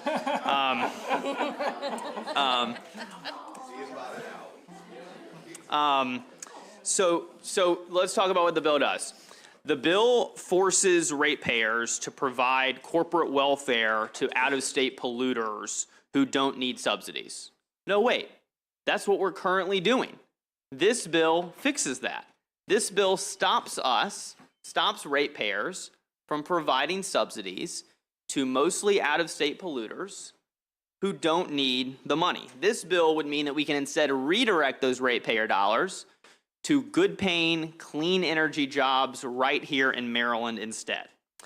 The bill, HB 718, is actually pretty simple despite all the witnesses and all the text. It just removes 3 dirty energy sources from our renewable portfolio standard. As you know, for a long time, for years, since 2011, since 2004, Maryland's renewable portfolio standard has been kind of our signature clean energy program, the way that we can ensure that our ratepayer dollars in some way are funneled to clean energy projects. But it's muddled, and it's one of the weakest in the country because we define so many different things as renewable or as clean energy. So the 3 we're taking out are pretty simple. One is trash incineration. One is biogas derived from animal waste or anaerobic digestion. And one is woody biomass. And my 1.5 million witnesses are going to happily tell you about why all of these things are bad. But I want to refocus you holistically over one piece of this, and it's the economic piece, because I recognize that not every member of this committee is as big of a tree hugger as I am. But I ask all of you, regardless if you've got an R or a D on your jersey, to really think about whether it makes sense for ratepayers to pay more money, whether something is clean or not, whether or not you think these technologies are good or bad, whether you think it makes sense at the end of the day for ratepayers to pay more money, more of their hard-earned dollars in their utility bills for mostly out-of-state companies who don't need the money and can't show us any evidence that our subsidies are supporting any jobs or that they would go under without our money. Whether that kind of corporate welfare policy makes any sense, even if you don't buy the tree hugger stuff that you're going to hear today. Put that aside and ask whether or not your constituents should pay more in their utility bills for out-of-state companies who don't need the money. So first on trash incineration, this is terrible for the environment. Okay, it's terrible for human health. Basically, no one disputes that. But the issue that's come up in this committee and several times is what do we do with the trash, right? This is an important issue. If we get rid of trash incineration out of the RPS, what do we do with all of our trash? There's a facility in Baltimore City. There's a facility that does this in my home county of Montgomery County. What do we do with the trash? The answer is simple. We do the exact same thing we're doing right now, because these facilities will absolutely not go under. It is not the goal of this bill. It is not my goal to shutter the facility in Baltimore City or to shutter the bill in Montgomery County. I think that those local jurisdictions should make that decision. They should figure out their own trash problems. That's not our job as the Maryland General Assembly.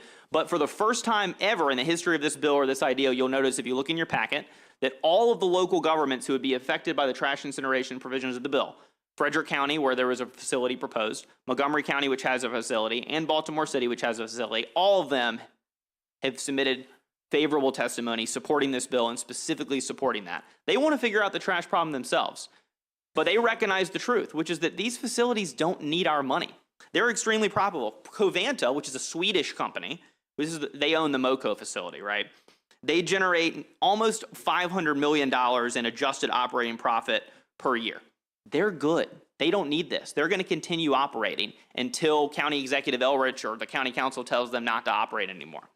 Wind Waste was formerly called Wheelabrator. It was actually a merger of 10 companies that created this new conglomerate called Wind Waste. This is the Baltimore facility.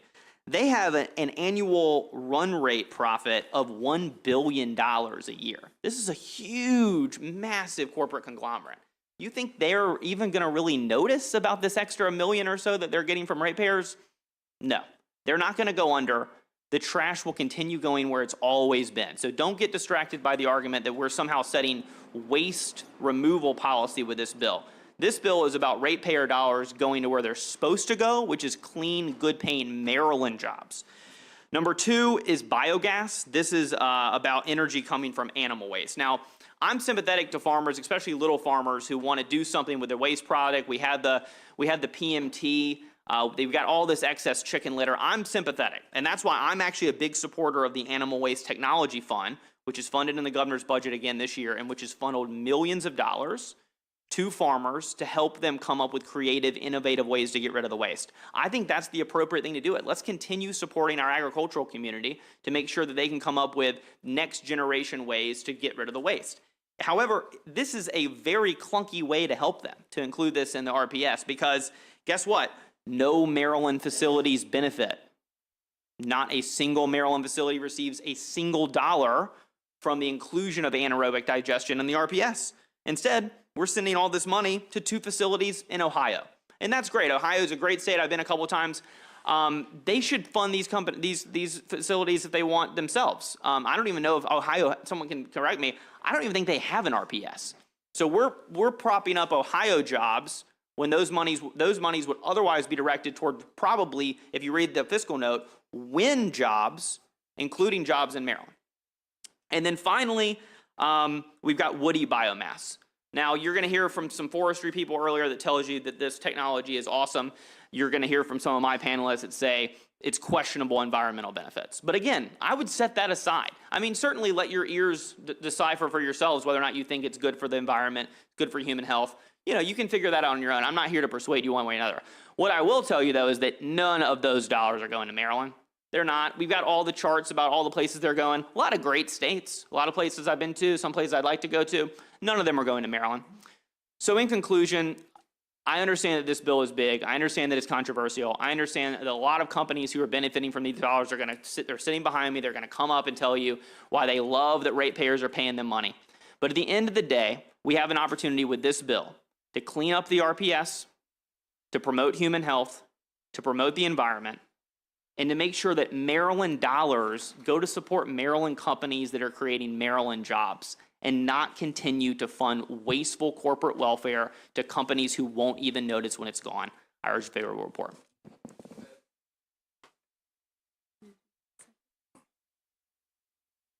Sure.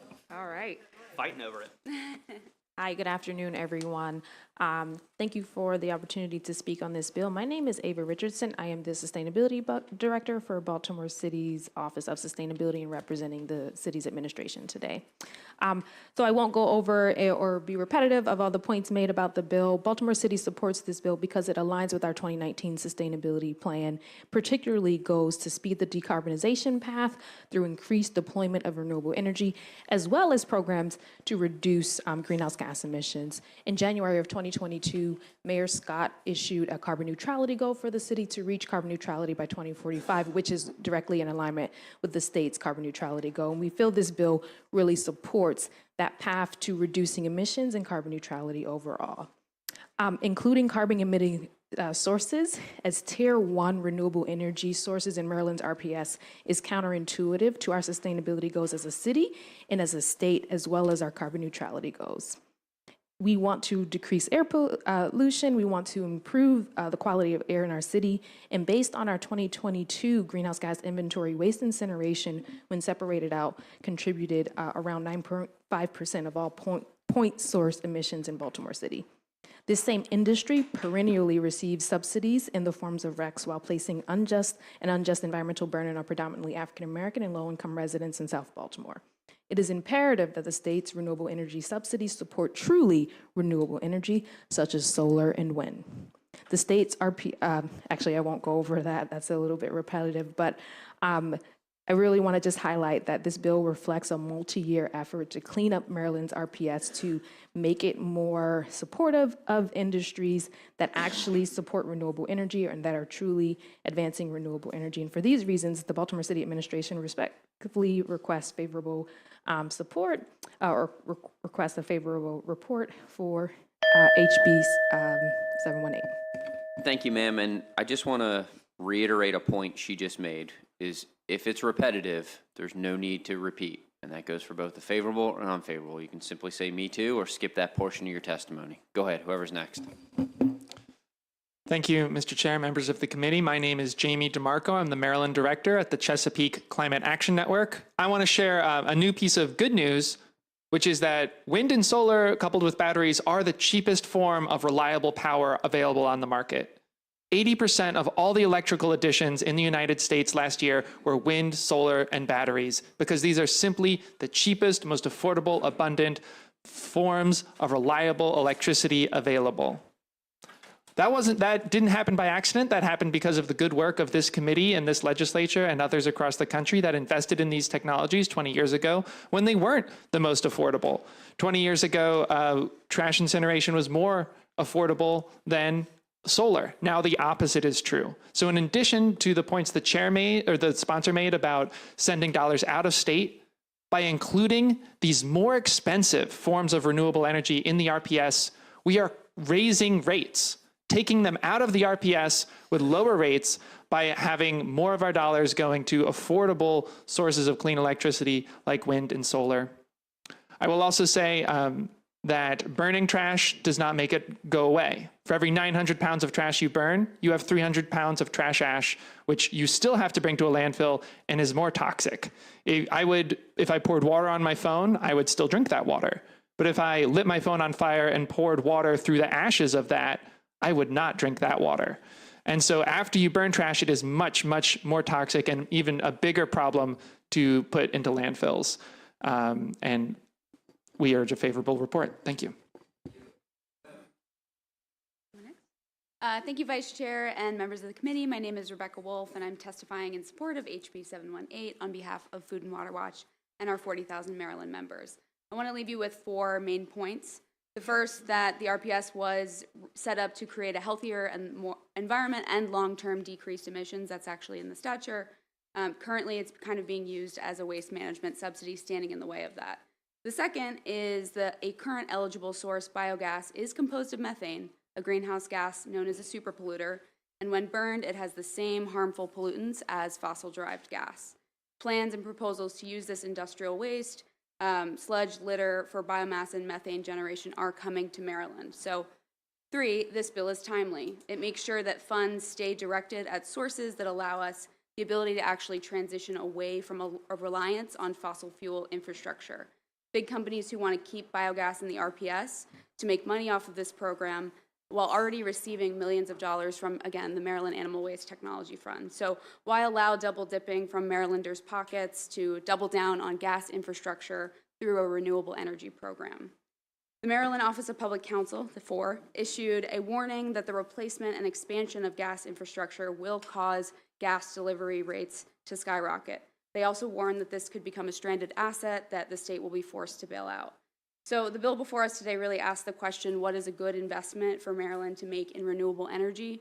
Right now we heard biogas RECs are only going to these problematic facilities out of state, but keeping biogas in the RPS means that renewable dollars will go towards supporting gas infrastructure that will have to be mixed with fossil gas infrastructure on behalf of Marylanders. I urge cleaning up the RPS by removing all 3 sources. Thank you.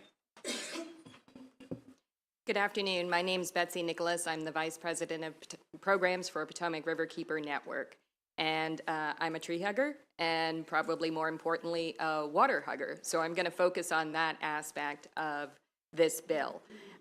While this was already said by the sponsor, this is not a regulatory change. Personally, I'd be okay with those, but that is not what we are discussing today. But the things that we are putting ratepayer money to subsidize right here are polluting our waterways, all the way from Baltimore to the eastern shore of Maryland, and we are being harmed by that pollution. You might hear from the opposition that these are ways to get rid of this waste, and that simply isn't true. For example, with the biogas or waste to energy facilities that would be burning chicken waste and then dealing with the digestate, there's an assumption in there that it's going to remove the phosphorus, the contaminant of limitation, from that area. But all information from where these facilities exist says it goes right down on the ground in the same place. So you've taken the waste that we already have a problem with, burned it, polluted the community, and done it with ratepayer money. This is not a win for anyone. And incinerators, I mean, I don't think we have a debate about that these are not good for public health and communities and property values. But they're also burning plastic. That a third of the waste burned in the Bresco facility is plastic waste. Why are we paying people to do this? This simply does not make sense. That is, again, as one of the panelists said, another way to release the contaminants into the air and into the water, and then we're drinking it. And the communities where these things are going are the ones that are most overburdened already. Stop using ratepayer money to create sacrifice zones. Thank you. Delegate Adams. Thank you, Chair. And sponsor to the bill, I mean, I'm the chair of the Eastern Shore delegation. We meet every Friday. I'm going to stand on my soapbox for just 2 or 3 seconds and say it's these kind of bills that shutters pretty much any business on the Eastern Shore, which is primarily agriculture, and every tertiary business that falls under that depends on agriculture. And so I guess my first question is, okay, fine, anaerobic digestion you don't like. Okay, it's antithetical to your viewpoint. But what would you do with it otherwise? Because it exists in RPS because you don't want us spreading manure on the farm fields. So what is your polite suggestion to the farmers? You don't want us to put it on the fields, and you don't want us to use it for waste to energy, which is a preferred method. Why do I know it's preferred? Because it's in the RPS. Answer that question for me first. Thank you for the question. I appreciate that. You're welcome. So what I would say is that I'm not necessarily against anaerobic digestion, and I'm certainly not against your constituents or any farmers on the Eastern Shore. But you are, because the bill will, by net effect, cause it to end. So you don't have to be against it to have your bill say you're against it. You're saying that I'm saying that your what, bill's sorry? net effect is it's going to end anaerobic digestion and alternate forms of energy as an alternate to spreading it on fields. That can't be debatable. So, and I'm not going to allow it to be a debate. It's going to be the fact. And I'm asking you, what's your alternative? Yeah, so I mentioned this earlier, but I think a lot of these companies that are looking into anaerobic digestion and other different types of ways to get rid of the waste, which we know is very important for the Bay, a lot of them have benefited already. Millions of dollars have gone out of the Animal Waste Technology Fund. This is a program the General Assembly set up. It's something that this governor and previous governors have funded, and it's going directly towards anaerobic digestion. If you wanted to do a bill with me to increase the funding or a mandated appropriation for that fund, I would say let's do it. Maybe we could even get something closer to home. I just don't know why the vehicle has to be ratepayer subsidies through the RPS that are currently going to. I mean, I have the list right here.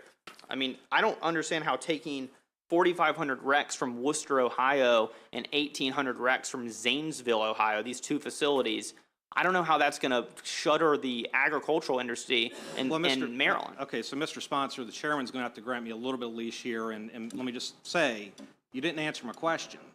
If you can't burn it and you can't spread it on the field, what do you want to do with it? Would you rather Purdue Farms go to North Carolina? Would you rather agriculture end on the Eastern Shore? Would you like for it to be on the Eastern Shore a wonderful place for folks from Montgomery County to spend the next summertime coming out and hanging out on a sanctuary?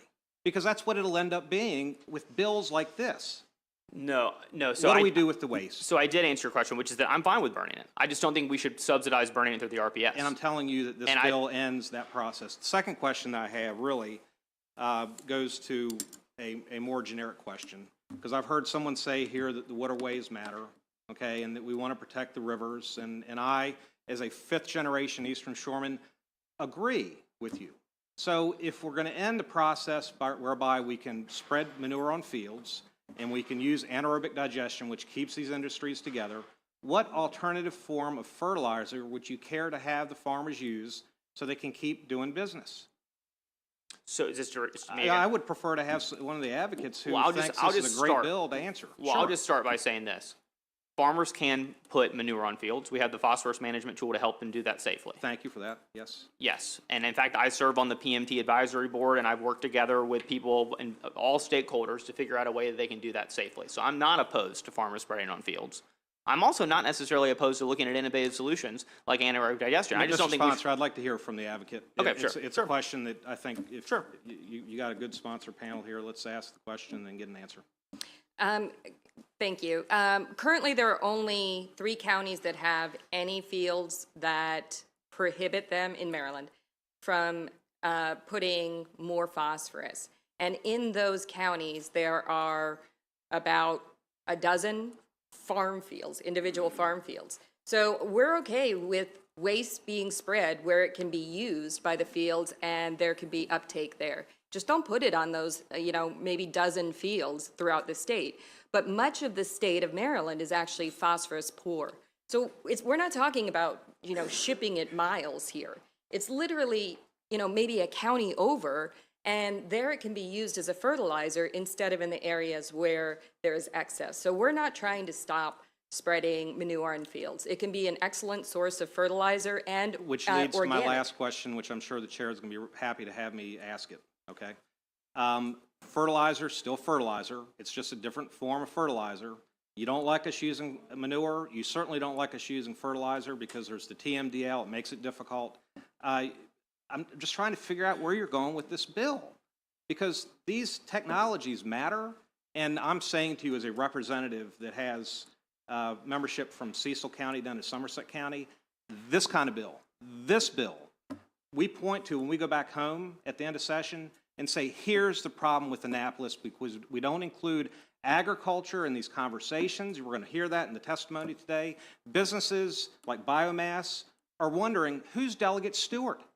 Why doesn't he come down and hang out with us for a day or a week and learn a little bit more about what's going on here and understand that the tenuous nature for which we hold industry that defines us on the Eastern Shore comes down to the fact that the RPS has these technologies because we do want to protect the Eastern Shore industries that are agriculture and biomass. Thank you, Mr. Chairman. Okay. Delegate Sample Hughes. Thank you, Mr. Chair. And I'm just going to have to say, my chair of the Eastern Shore delegation actually eloquently stated my concerns. So, Delegate, I just must ask you, and I won't talk about the poultry litter to energy aspect of it, but I must talk about the part where we are discussing the woody biomass. We're also talking about my Eastern Shore Forest Products and Chesapeake Woods, all of those entities where persons are currently employed there, and there's still a way of life on the Eastern Shore of how we have to sustain ourselves, basically. And I have to be mindful that actually 3 of those industries are in my district. But moreover, and I'm probably not going to get into the weeds of, as deep as you want to go with the RPS and other states getting credit for it and money and all that. I'm not there yet because I'm new to this committee. But where I am is I don't believe there's a one-size-fits-all, that you may need to look at this in a different light where you're saying, okay, we're immediately going to remove these particular biomasses in areas of concern, but not holistically looking at the issues and concerns of another jurisdiction in another region of the state. So I'm concerned, and I hope that you feel the same. And then my last part of this, which is a question, have you visited Eastern Shore Forest Products or Chesapeake Woods to see how they operate?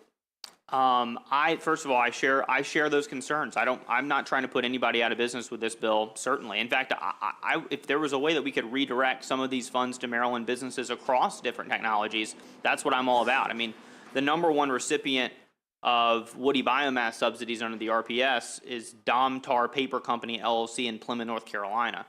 They've received by far more than any other source from the woody biomass. So first, to your first point, I'm sympathetic.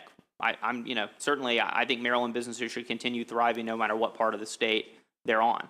I have not visited the 2 facilities that you're talking about, but I have visited a few of these facilities across the state. I've actually accepted every invitation that I've received. Every group that's emailed me and said, will you come toward the facility, we've gone.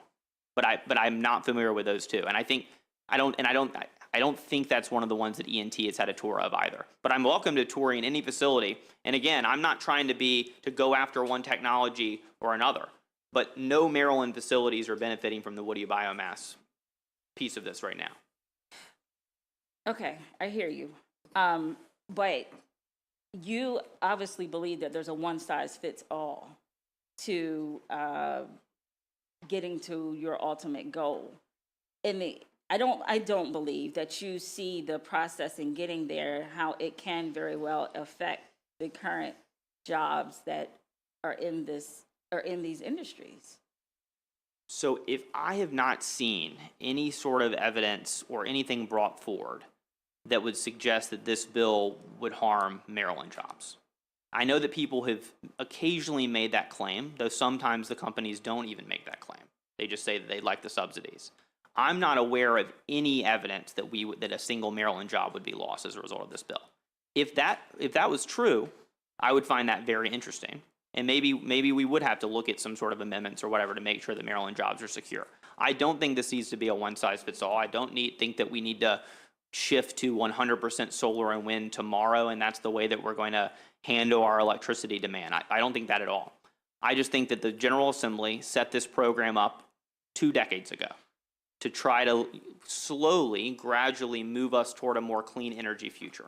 And unfortunately, the program that we as a body created back then has instead turned into a spigot to fund out-of-state corporations. That's just the reality. And some of these out-of-state corporations pollute people and make it harder for children to breathe in the vicinity of those facilities. So no, I do not think this is a one-size-all-fits solution. I don't have all the answers at all. But I know that an answer cannot be for my constituents and their utility bills to continue funneling dollars to states that are not Maryland for companies that are not on the verge of closure. And you have how many people against this bill today? I think that might speak to that a little bit, but I'm going to leave it there. Thank you, Mr. Chair. Okay, Delegate Aaron's. Lady, what kind of an economic impact will this bill have on Baltimore City do you know? So the economic impact will likely be minimal. So based on the current bill language, it really, as Delegate Stewart said, it does not regulate the industry. It simply removes the state subsidies for renewable energy that would go to waste to energy or waste incineration. So we don't expect any adverse economic impact at this moment. Okay. How long do you think it will be until you close that facility? So that is a privately operated facility. So it is not within the city's power determination to determine when it shuts down or when it closes, because that's based on the private industry. Okay. How long do you think it will take for us to close that facility? That's what I'm getting at, maybe. Because you do have jobs up there. You do have a tremendous amount of the power does come from there, goes to Baltimore City, I'm sure. The amount of power is not incredibly significant in terms of how much it generates, but I can't give you a date or a timeline of when the facility would close because that's not within the city's purview to determine. Okay. Well, let's leave it out of the city then. Do you expect this bill to close that eventually? I don't. Are you asking me if the bill will impact the closure of the facility? Is Yes. that? Yes. I don't believe that this will be the determining factor, as Delegate Stewart spoke to as well. Okay, thank you. Mr. DeMarco, you mentioned the clean energy part of solar and that. One of the things I think we leave out of this discussion is when you talk about renewable and you talk about clean, and this comes up every time we have these bills, is that you fail to put anything in there about the recycling abilities or where these solar panels, where these veins or whatever are going and what they're doing to the environment. Is that correct? I did not mention where the facilities are going to end up when they're disposed of. Do you know the financial impact on when we get rid of a solar panel if you recycle it? I'm not aware of the cost for recycling solar. It's about between $25 and $30 per panel. Okay, we forget that when we're doing this. Okay, if you take it to a landfill, it's much cheaper. It's like $2. However, we also forget the fact that in those things there are hazardous wastes and the damage they're doing to the environment. Do you ever consider that when you make these statements? I do consider that, in fact, and in a clean energy economy, we will actually be extracting fewer minerals and toxic minerals from the ground than we are in our today's economy. We're extracting far more fossil fuels every year. So it's okay to put cadmium in the ground and let that disperse and lead back in the ground like that? That's okay in your world. No, I think there are conversations that have to be had about how to dispose of solar panels, but I Don't don't. you think we should have that sooner than later? Because you're advocating for more and more solar, and I'm not disagreeing that we don't need clean energy. I think we do. However, we're leaving a big piece of the puzzle out of this pie. We're not taking care of this industry in that manner. We tout these numbers as Marylanders add clean energy advocates, but we fail to even begin to address those things. By far the deadliest and most costly form of pollution to our public health in Maryland is air pollution. And that is what we're addressing by building more wind and solar. Thousands of Marylanders die every year from air pollution, and those are preventable deaths that we hope to prevent with wind and solar. Okay, so, but polluting the ground's okay in the other manner because it's a little bit less than what you're talking about. We don't want to pollute the ground either. Well, you're doing that, but thank you very much for your answers. Okay. Could I add just one more comment? No, Okay. ma'am, we got the answers. That concludes this panel. Next, we will go to Felicia Porter, Sir James Weaver, Shoshonda Campbell, and that'll conclude in-person favorable. We'll be more kind to you, I promise, if you're all by yourself. Go ahead, ma'am. Yes, I am. Felicia Porter isn't going to be here today. Sorry, her schedule has some conflicting. Give me 1 second. So I am Shoshonda Campbell with the South Baltimore Community Land Trust. I want to say thank you all for hearing it today. I am supportive of this bill, and I say that because, as you already heard many of times today, that the air in Baltimore is being polluted by the number one air polluter, which is the Briscoe incinerator. And if that wasn't enough, it costs $55 million a year to health damages to residents that live in the city of Baltimore, and that has been discovered by the Chesapeake Bay Foundation on a study that they commissioned. I also want to add to that we keep getting the question around what happens to what's being burnt, right? First, I think that Baltimore City has already determined a new way that they're going, right? They're already looking to address 40% of the waste stream that's currently being burnt and buried, which is food waste. And then also looking at things, what's left that can be recyclable, reused. And then what's left after that is things like plastics, right?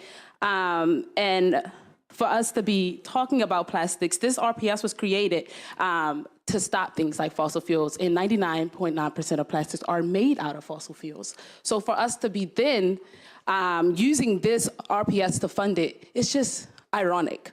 I think that we are here to say that this bill will not shut down these facilities. It will not.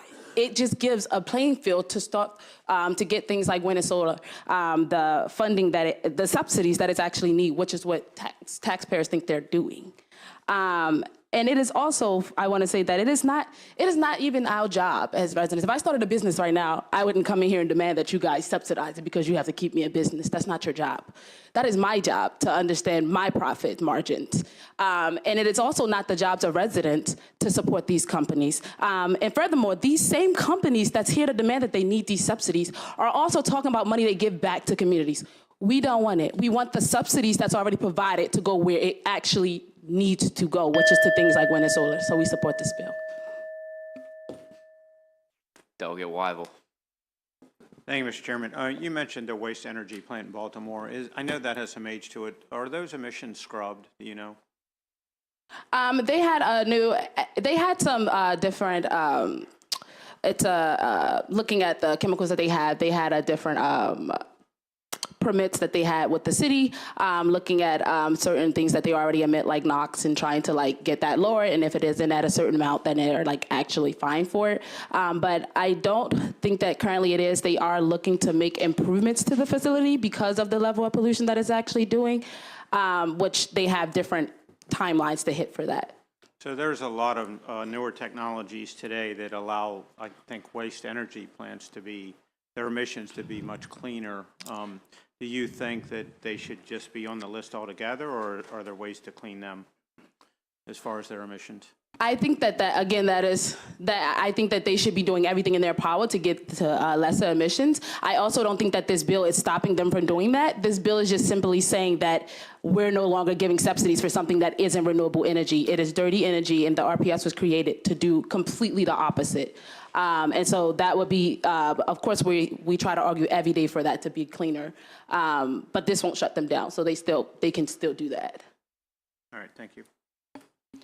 Thank you. Seeing no further questions, that concludes the in-person favorable. Next, we'll go to the in-person unfavorable.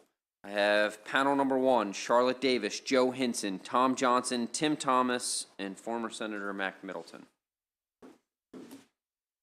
Start when ready.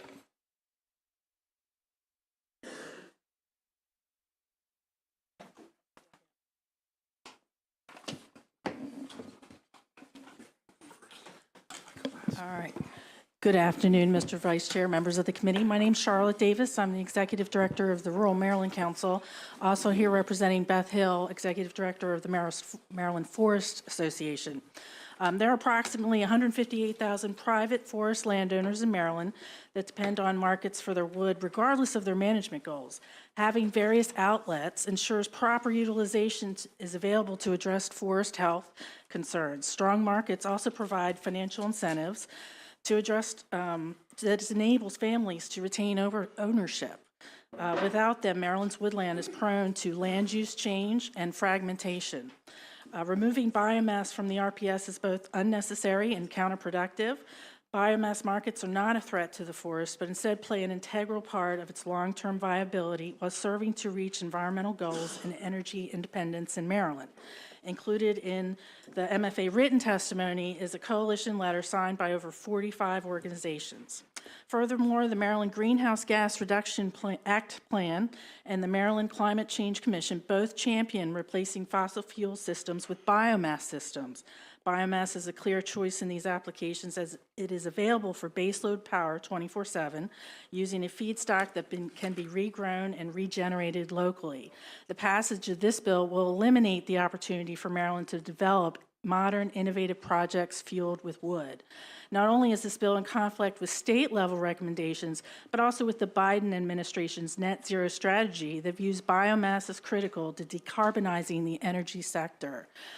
Wood is a great renewable resource, and on behalf of our coalition, we ask that you give this House Bill 718 an unfavorable report. Thank you.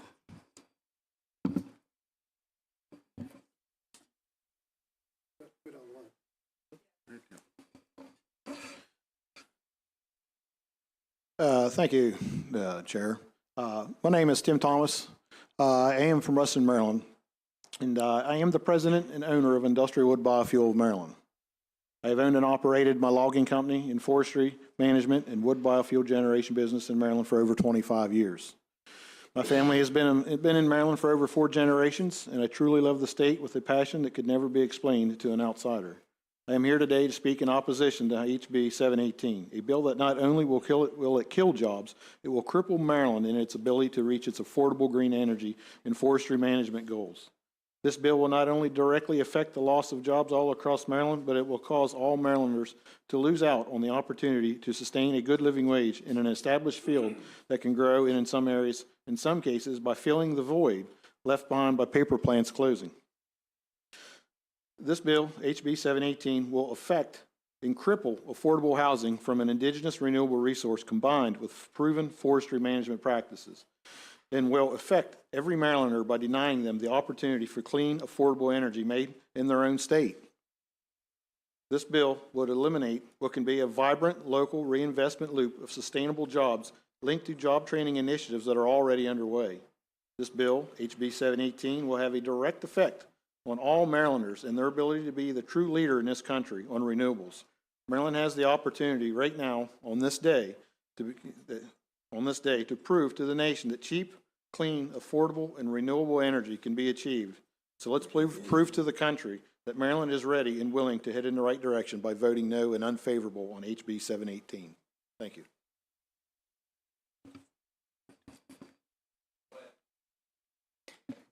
I'm Tom Johnson. I'm president of Eastern Shore Forest Products that was mentioned earlier here today. So we have a small forest products company on the Eastern Shore of Maryland. We have 4 processing plants. We have about 200 employees. We think we're very good jobs. We make a variety of forest products. We ship them to every state in the United States, and I'm pretty proud that out of little Maryland with our small forest that we're able to send products into every state that there is.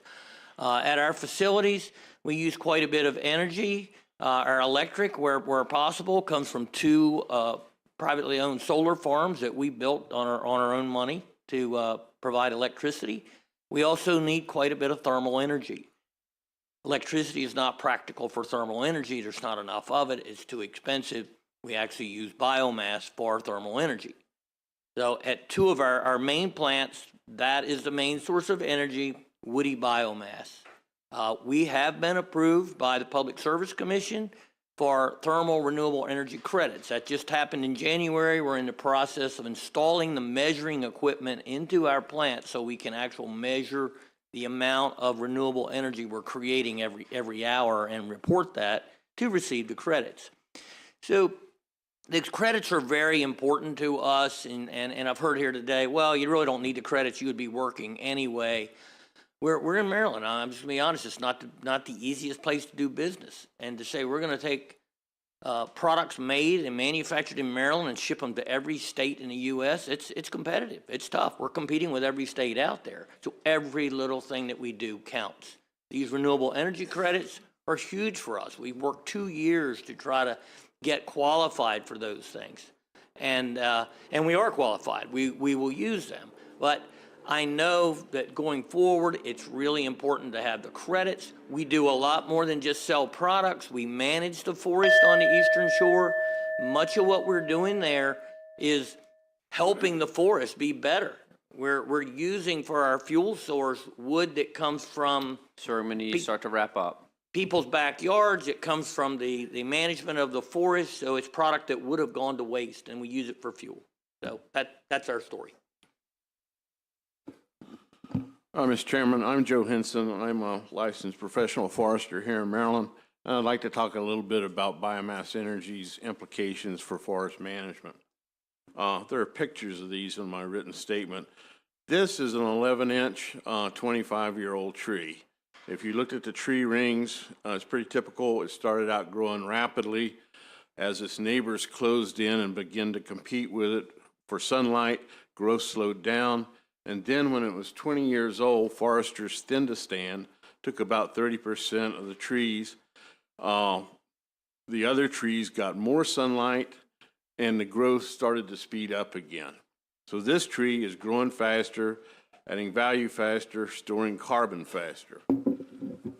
This tree is 18 years old, and this is 15 years old.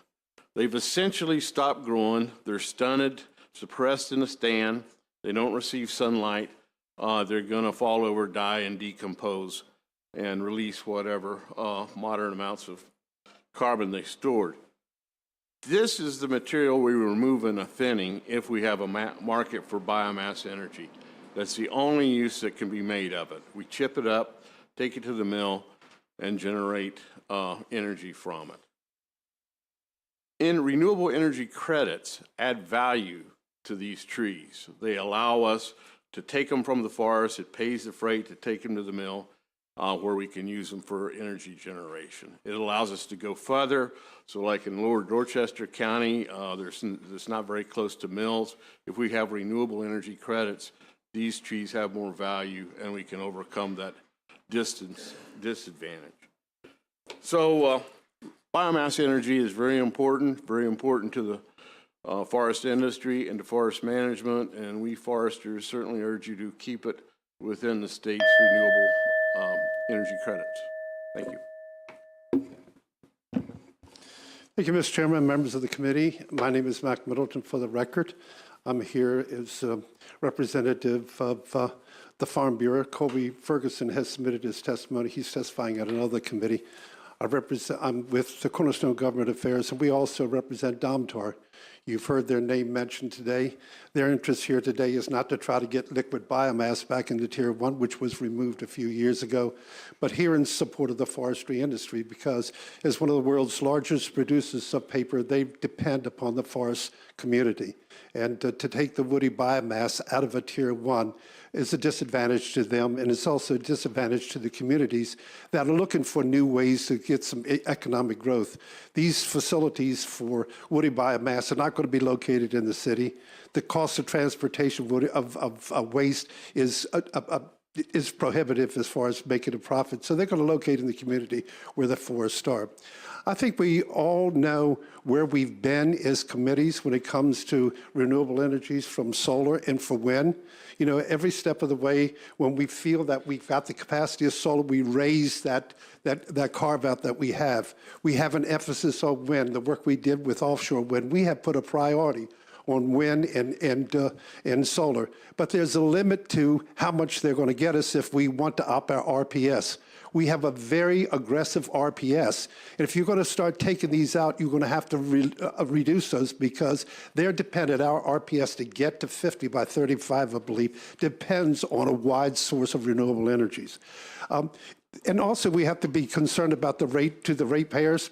I just want to quote you some numbers. When we took a liquid biomass out of Tier 1 in 2021, the RECs on the January market were $11.35. The following year, they doubled, more than doubled to $22.85. And the current RECs on January were $29.83. Let me just finish, if I may, Mr. Chairman, about why that number is important, because our alternative compliance cap is $30. We're almost there. Utilities have a responsibility to make sure that they deliver the most affordable energy to the customers that they serve. When we get to over that $30 mark, and it will happen if you start taking some of these renewable resources, utilities are going to pay the alternative compliance payment rather than investing in the clean energy that we're talking about. So I think you have to realize every time you squeeze here, something comes out, and that drops right in the laps of the consumers and the ratepayers. Thank you, Mr. Chairman. Thank you. Seeing no questions, that concludes this panel. Next, we will go Courtney Spangler, Grayson Middleton,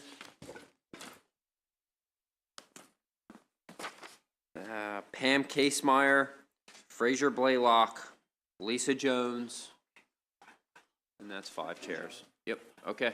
Start when ready.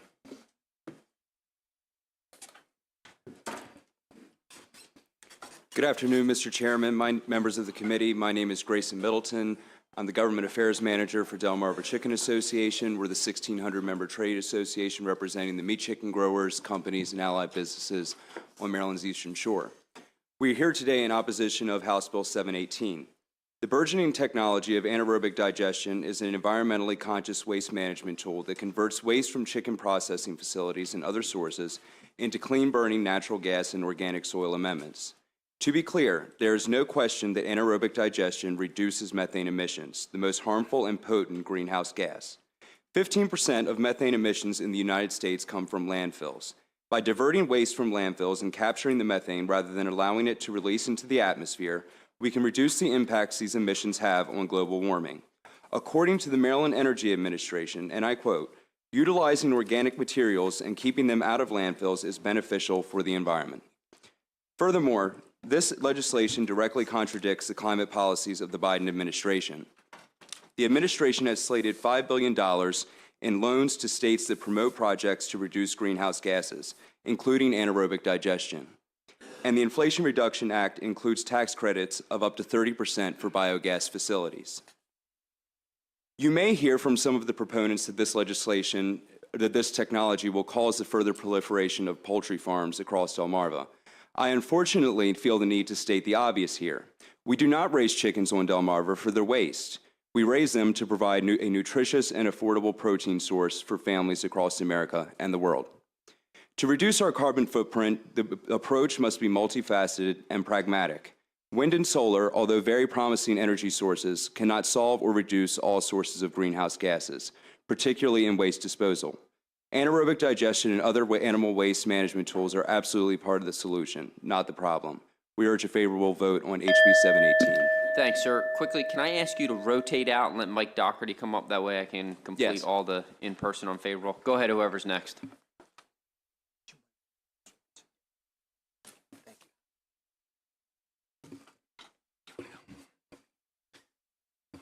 Thank you for the opportunity to address the committee today. My name is Thomas Spangler, Executive Chairman and founder of Clean Bay Renewables, and I'm speaking in opposition to HB 718.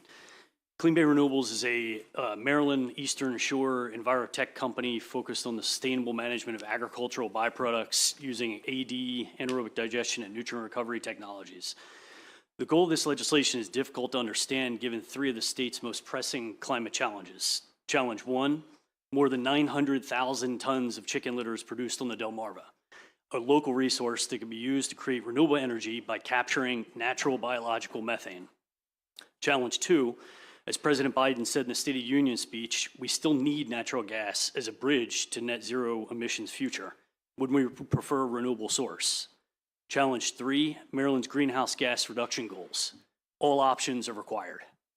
Our facilities are closed loop and zero liquid discharge, recycling more than 150,000 tons of poultry litter each year into carbon negative energy and control release fertilizer, all without incineration or burning. Each Clean Bay facility can produce community scale renewable natural gas, renewable hydrogen, renewable electricity, enough renewable energy to support more than 11,000 homes or serve as a cleaner transportation fuel. Each Clean Bay plant reduces more than 550,000 tons of CO2 equivalent every year when compared to the business as usual case.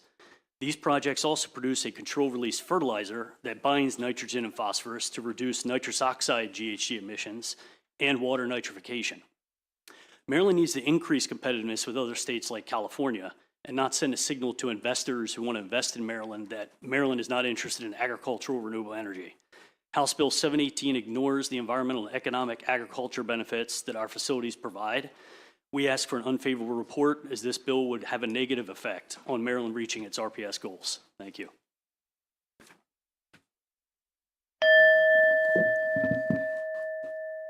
Good.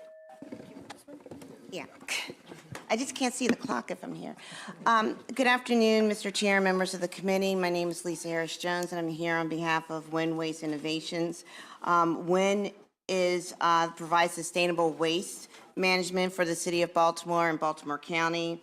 WIN converts nearly 700,000 tons of waste into renewable energy each year and directly advances Maryland's renewable energy portfolio standards and objectives by reducing the state's reliance on fossil fuels. There's been a lot of discussion before we came up here about Baltimore City. I personally was involved with negotiating the agreement between WIN Waste and the City of Baltimore. We did that during 2020, 2021. And I can tell you that part of that agreement and the economic benefits of them being a part of the RPS is that $45 million, if not more, is going into upgrading the facility, and that process is going on right now. And after that upgrade, WIN Waste, located in Baltimore City, will be the cleanest, one of the cleanest, if not the cleanest, facilities in the country, and internationally as well.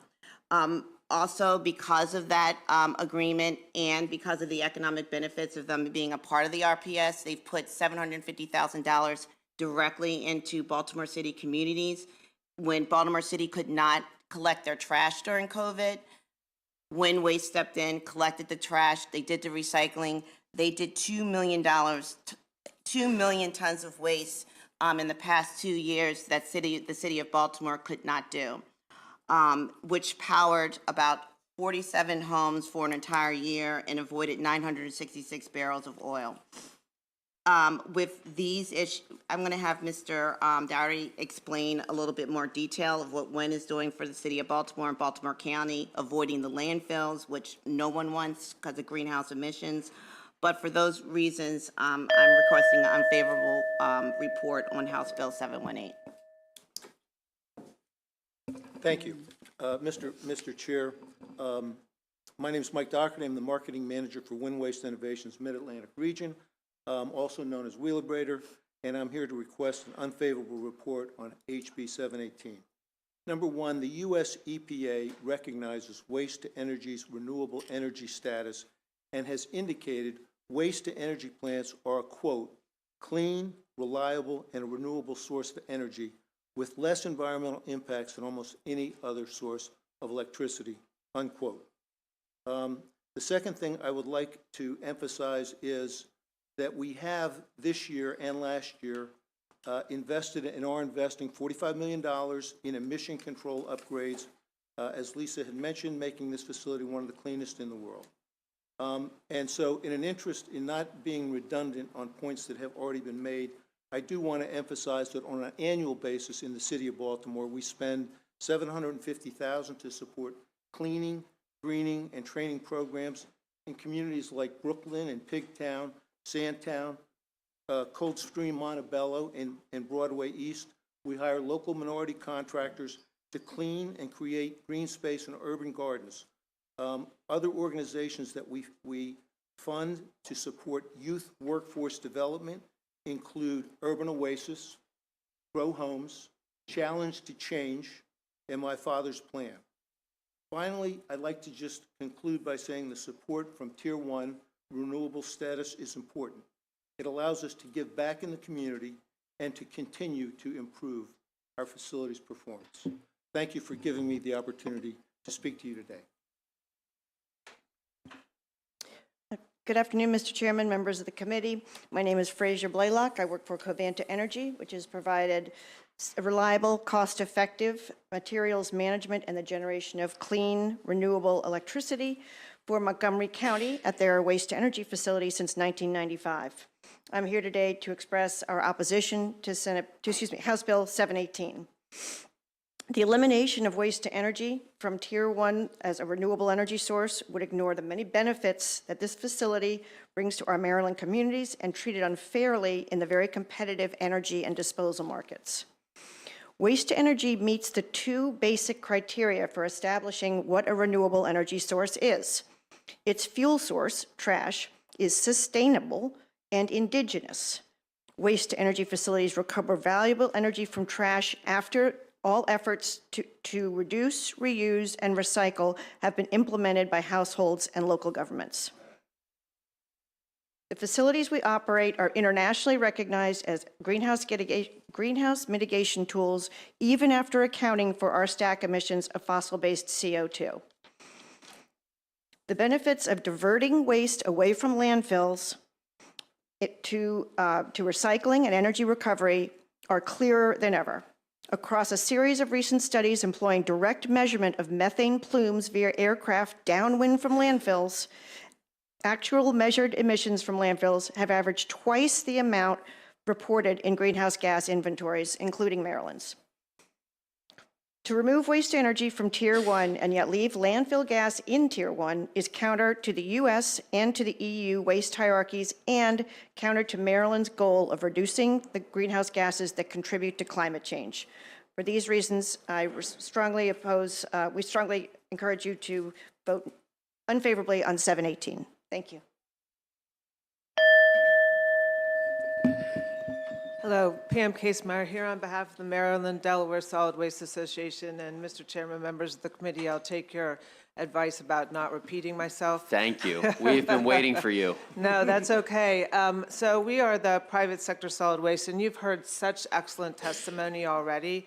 I think what you're hearing is to dismantle multiple different incentives for renewable energy is counterproductive to continuing to increase our thing. And we are focused, the only thing no one talked about was refuse-derived fuel. It's on the list, it falls in the same category, and we would therefore ask for an unfavorable report.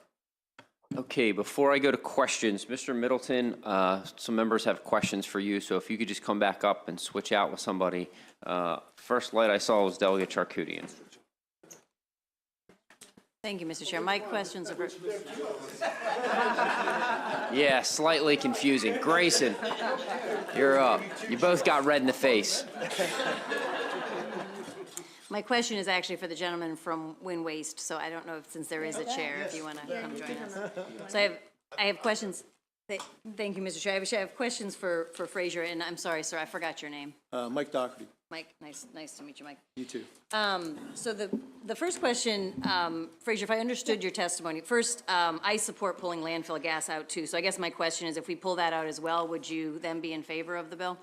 No, I don't think any source of electricity generated from waste that is regulated appropriately should be removed from the portfolio. I just, a minute ago, you said it wasn't fair to take incineration out and not landfill gas. I just wanted to clarify Another that. piece of that is that there are effectively no more landfills in Maryland. There's a couple, there are a few. But for the most part, all these credits for landfills are going out of state. I'm 100% with you on that. Okay. So let's talk about maybe the things I might not be with you on. So Montgomery County supports this bill. Right now in Montgomery County, let us know if this is correct, because we have new members of this committee. Right now in Montgomery County, it's the county itself who sells the RECs, Yes, not Covanta. Is that correct? Exactly. Well, The county gets the revenue. The county gets the revenue. Okay. The contract is managed by an authority, so the authority manages that contract for the county, but yes, they get the money. They get all the money. The county who gets the money has said, we'd rather not have this money than have a RPS that we believe is inconsistent with what renewable energy should be. Is that your understanding? Some members of the That is their Montgomery position. County- That's their formal position. Okay. So I mean, that's, I could send it to you if you haven't had a chance to see it. Okay. So I guess my question is, where is the other Covanta plant? Where is it? Other than Montgomery County? We have a number of That facilities. receive Maryland recs. Where are It's the in- other? It's in Northern Virginia. So we have Maryland recs, so we have Maryland recs going to Montgomery County, who's saying, we think it's better to take incineration out. And then Covanta's here because you still want them for the Northern Virginia plant. Is that correct? We do want them for the Northern Okay. Virginia plant. That's all I need to know. Thank you. The other point that you made was that trash is renewable because, and that's why this fits as renewable energy, because once you pull out all the recycling, then There's still trash material trash. left, yes. So trash is actually only renewable if we don't solve our waste problem. And this gets to my question for Mike. Can you talk a little bit about when Wheelabrator had to sue Baltimore County because they weren't sending you enough waste? I can talk about that at length. What would you like to know? Well, I thought we were just, a minute ago, we had established that waste is renewable and trash is renewable. Trash is only renewable in my mind if we don't solve the waste problem. We don't stop this sort of cycle that we have of a throwaway economy. And so, but I think you've hit a point where trash wasn't renewable, and in order to make sure that there was enough trash to burn, you had to sue Baltimore County. There was enough trash to burn. It was a breach of contract matter. But the breach of contract was they weren't sending enough trash, is that They right? weren't sending us trash at the price we had requested, and they were landfilling it. But they weren't sending you enough trash, is what it came The down to. county breached their agreement with us. Which was about the amount of trash they were going to send you. Yes. Okay. Yes, breach of contract. It's a breach of contract. We were able to replace some of that trash, but it was a breach of contract. That's what it was. So there's a need to find trash to burn, I guess is the The point. facility obviously operates on trash, absolutely. Okay, so then if we start to solve the trash problem, would trash still be a renewable source of energy? Well, the plant's been there for a long time, and there's been recycling initiatives galore, and we are very supportive of them. Most recently, we are big sponsors of the For My City composting facility. So my point is this: when you look at the MDE report, there's more than enough trash. It's going to landfills in Virginia, Pennsylvania. It's renewable. It's renewable. It's it's out there. Only End story. because we failed miserably at addressing waste. I got Unfortunately. two more questions for you. The ash, where does the ash go? The toxic ash ones? Our ash from our plant goes to 2 landfills under Okay. contract. One is the City of Baltimore's Quarantine Road landfill, and the other is the Baltimore County Eastern Sanitary Landfill. Okay, I got one more question, Mr. Chair. How much did you all spend in the last couple of years? You talked about there's been a lot of upgrades. A lot of those upgrades happened through these negotiations with the city who Yes. improved this. So like how much have you spent in the last couple of years Yes. on upgrades to be cleaner, I guess we would say? Thank you for asking. So we've refitted all 3 of our units, and we're going through the process of refitting the 3rd one. So we're in process. $45 million approximately is the price tag. 45 million to be Yes. cleaner, to Yes. meet the state, the cities. No, this to meet the far cities- exceed any state or federal regulation, far exceeded. So other sources in the RPS, like solar, for example, there's some solar fields in the area. Do you know how much they had to spend in order to clean up the air around them? I have no idea. Okay, I think it was 0. All right, Thank you, Delegate Mr. Chair. Weibel. Thank you, Mr. Chairman. Delegate Charkoudian touched on some of my questions, but in my experience in another life, when you burn fossil fuels, you can clean the air through scrubbers and remove the CO2 emissions and sulfur and all that. Is that same hold true, and is that what you're doing at the plant in Baltimore, that you can scrub the air? So my question is, can you scrub the air, and then after it's scrubbed, what are the emissions into the air? So the answer is yes, we do have scrubbers, and I have a table I'll be happy to give you, but the emissions for NOx, SOx, dioxin, mercury, cadmium, lead have all been decreased by almost 50% with the new scrubbers involved. They've gone from a total, it's each by category, but it's a significant So reduction. once they're scrubbed, are they within EPA guidelines? They have always been within EPA. These will far exceed EPA guidelines. Okay. And then, are there any environmental impact studies of waste to energy versus landfilling as far as what is better for the environment? Well, I think over the time? US EPA's hierarchy is very clear. Recycle, reuse, waste to energy, and landfilling. I think that says it all. Okay, thank you. I just want to note, again, please, for the members, take note of Delegate Weibel's questions. They're very pointed, they're direct, and he's the only one who does that. Only one. No, correct. Delegate Adams. I left my soapbox in my office. That's what I did. So this will be shorter and direct. So Grayson, I asked you to come back up, and Mac, I'm sorry because this could have been the same question I would have asked the other Middleton, but nevertheless, the industries that you represent, when I spoke earlier, define the Eastern Shore. I mean, I mentioned Purdue by way of just natural example because I'm from Salisbury, but your membership is all major poultry producers. Is that correct? And the growers, delegate, yes. Yeah, and the growers. And when I say that all industries on the Eastern Shore flow from the success or failure of agriculture and poultry, your members would certainly agree with that assessment. Is that correct? Yes, agriculture has been and remains the #1 industry on the Eastern Shore since the first settlement. And in the Delegate Weibel's tradition, I'll ask the last question. What happens when the legislature in Maryland, in relationship to Delaware, because you're based out of Delaware, that's your corporate office, when you continue to see these sort of bills, how do you report back to your membership about the general attitude toward the business climate for which you engage? Well, I think generally we have a good relationship with General Assembly, a working relationship as we do with the administration, but it is difficult to go back and tell them when this kind of legislation comes up that their best interests are being looked after. So I would just add to that I think that it really does come down to education, because most of the people I know that run these large organizations and also our growers say, we would love to have some of our delegates and senators who don't understand or don't appreciate the industry to come and visit. In fact, I heard the governor, Wes Moore, literally asking to come and tour a chicken growing poultry house. Well, he did virtually at Chicken Day, delegate. Okay, well, he wants to do it in person, and what I would recommend is some of our colleagues join the governor when he comes down next, because that kind of engagement is all that we're asking for from the Eastern Shore, is just understanding the consequences of bills that we bring. And I wanted to say that to you, Grayson, but Mac, it's the same conversation we had with the Farm Bureau, and I thank you for your testimony. Delegate Howard. Thank you. And I'm sorry, Frazier, you said that there were limited dump sites in Maryland. Where are they located? Do you know? I could get you a list. They're Please. municipally owned. There are no private landfills, I don't believe. Pam probably could. Yeah, most of the local jurisdictions have landfills.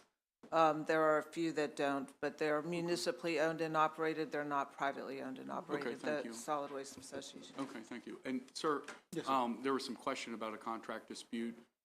Was that resolved in a court? No, it was resolved.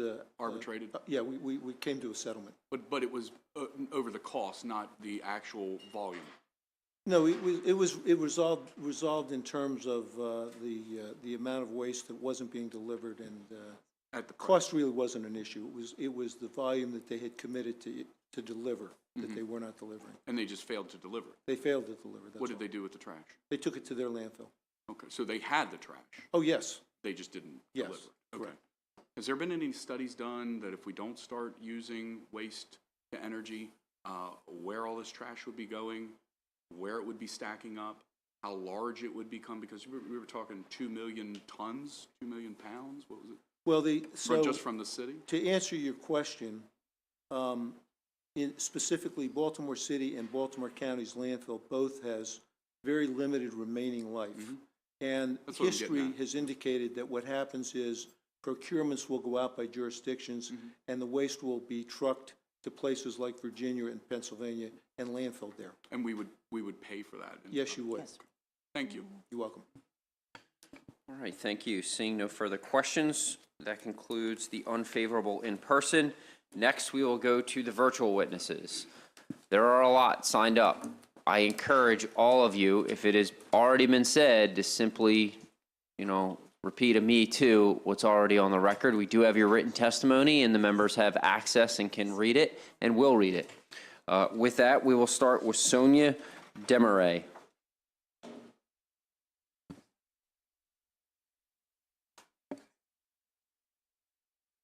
Hello, thank you. Can you hear me? Go ahead, Ms. ma'am. Purdy? Okay, thank you. Well, my name's Sonia Demer. I'm a Purdy County resident, co-founder of the Climate Communications Coalition, and deeply involved in local forestry. I am here to address woody biomass for energy and strongly support HB 718. One, woody biomass is not clean or green. When burnt, it releases decades or centuries of stored pollution back into the atmosphere. Producing woody biomass for energy, such as pellets, adds pollution from logging, transportation, processing, manufacturing, making it more polluting than fossil fuels, including coal.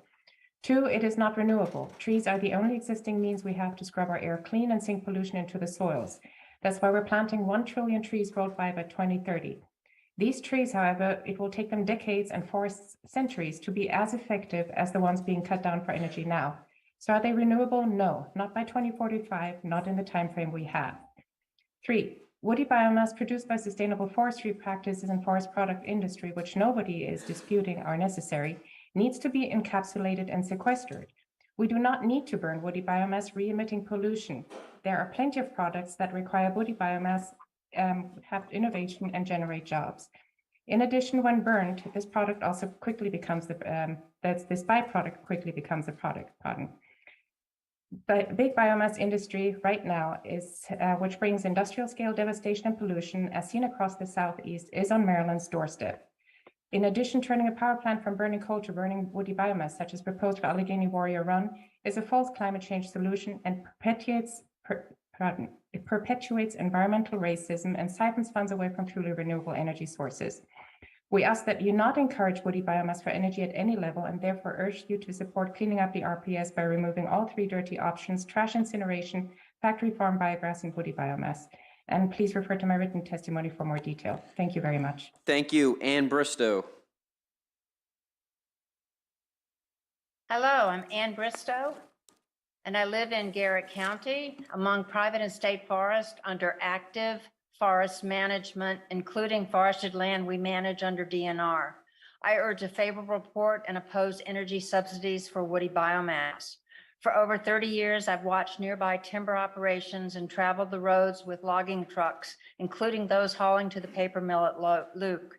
I've not seen small diameter wood or wood waste transported, but rather truck after truck of large diameter trees. Brush and small diameter woods have been pushed over, run over, or scraped into piles and left on the ground.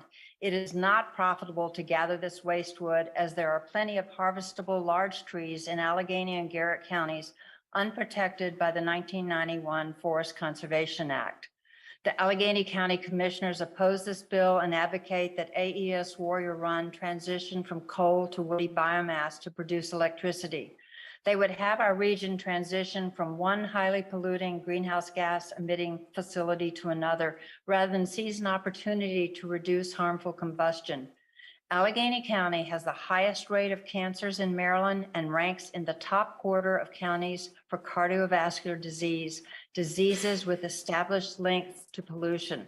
Since Allegheny and Garrett forests are excluded from conservation, Allowing renewable energy credits for woody biomass would further erode their protection. Why not work instead to incentivize maintaining mature forests, protecting public health and our watersheds? Thank you. Thank you. Stephanie Compton.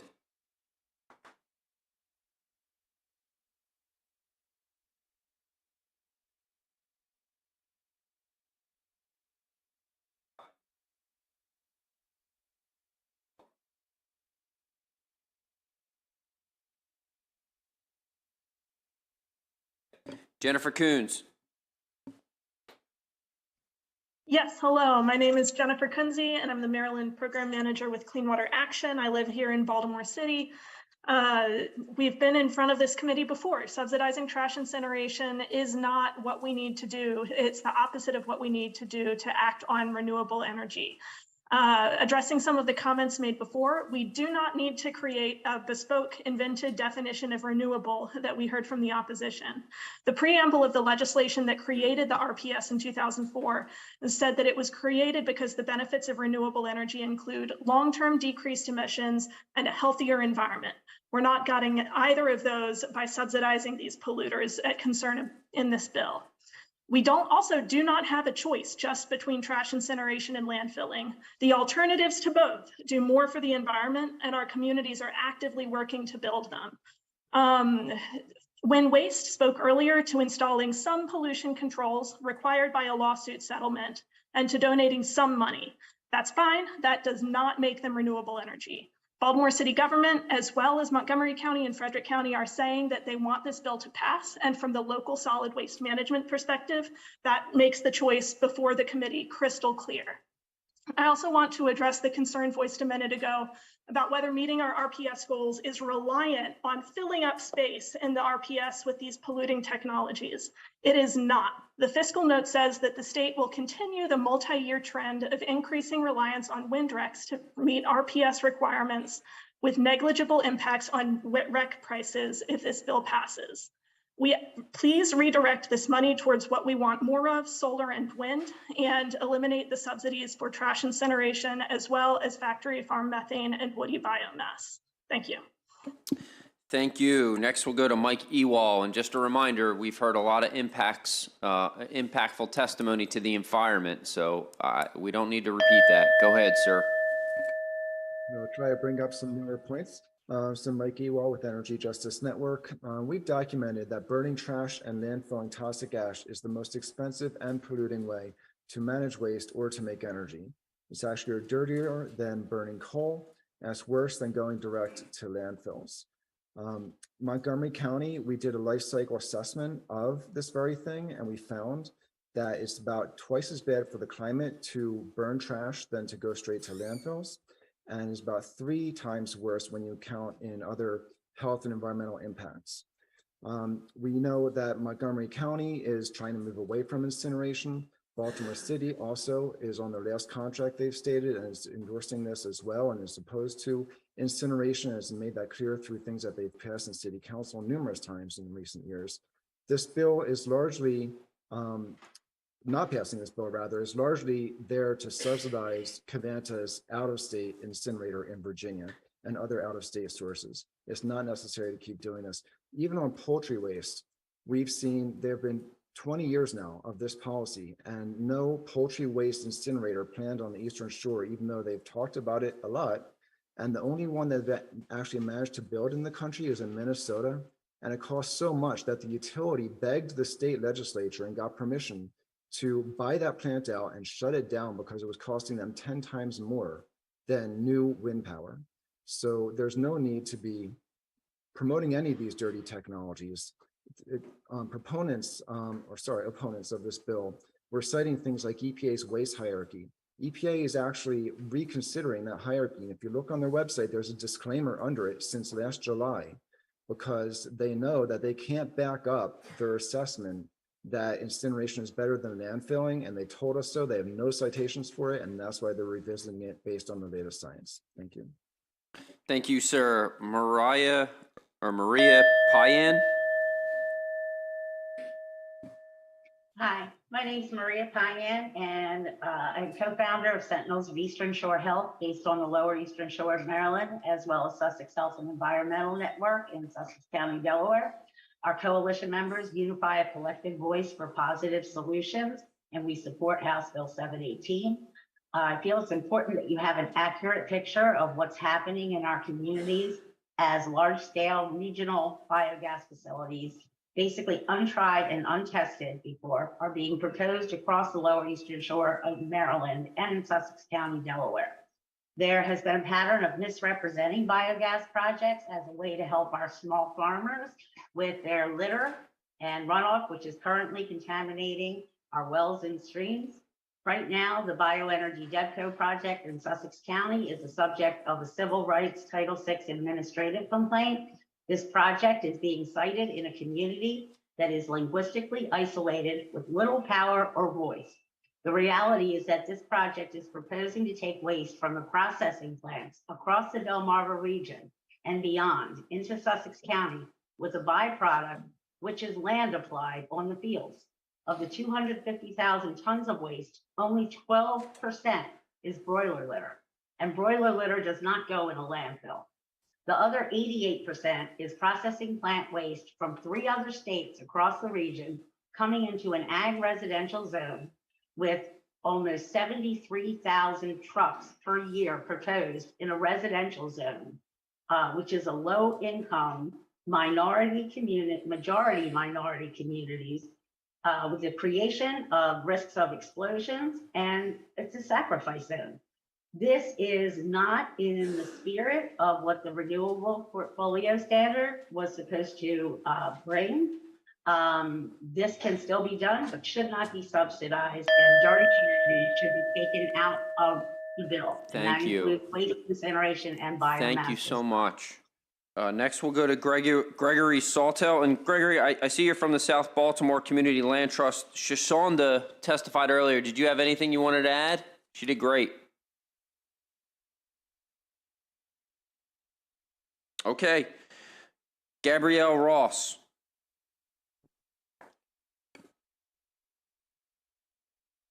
Dear Honorable Chair Wilson and members of the committee, my name is Gabriela Roque, and I'm here to testify on behalf of CASA.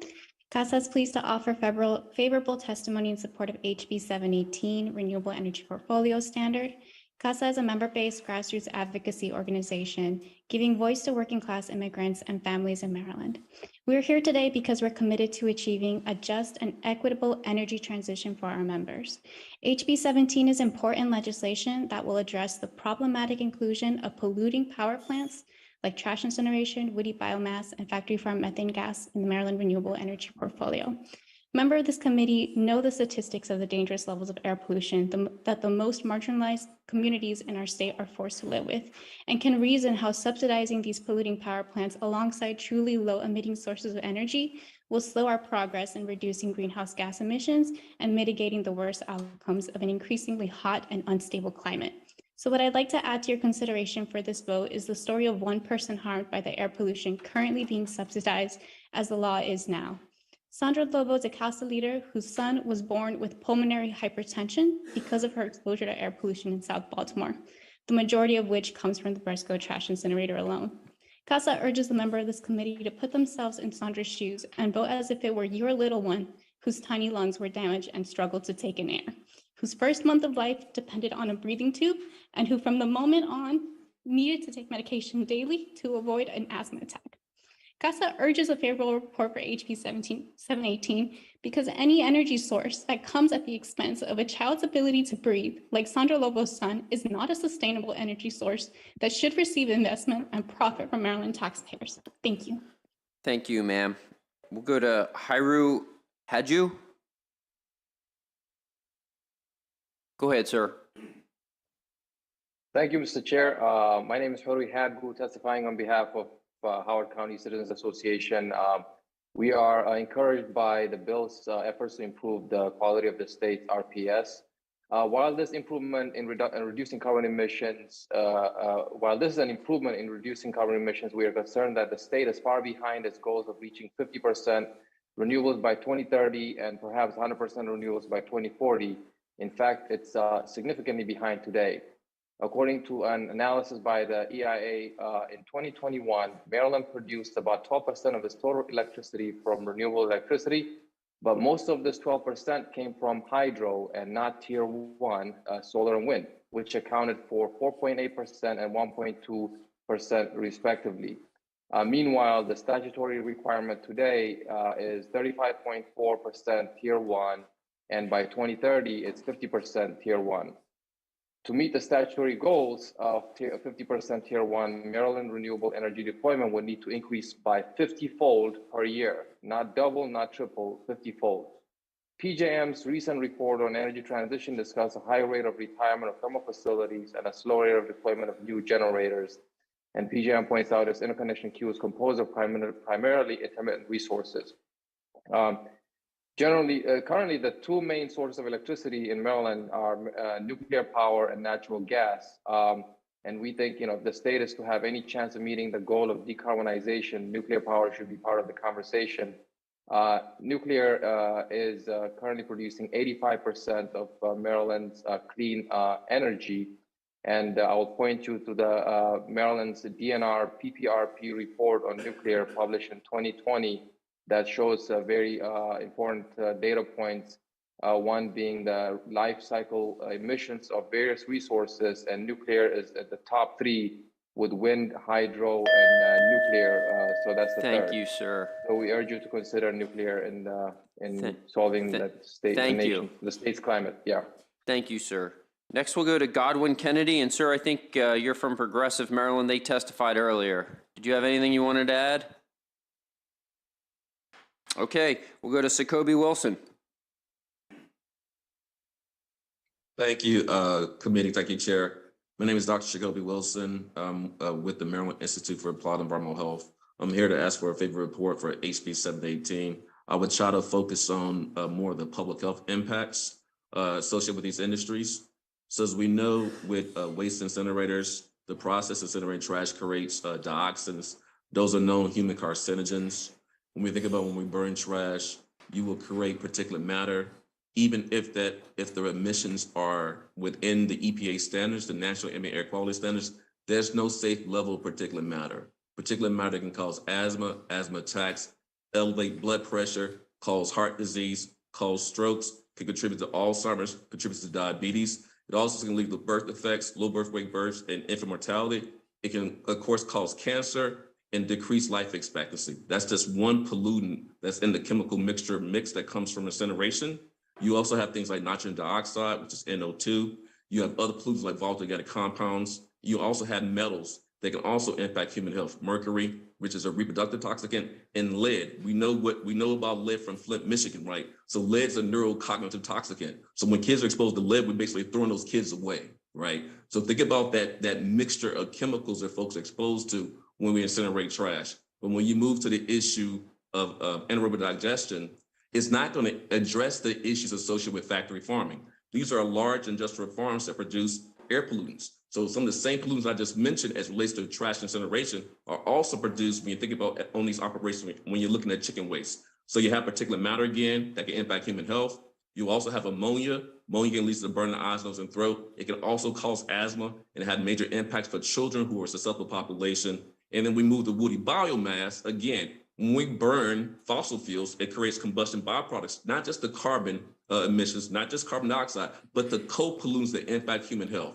This is the reason why we need to get these out of the RPS. Thank you, sir. Thank you.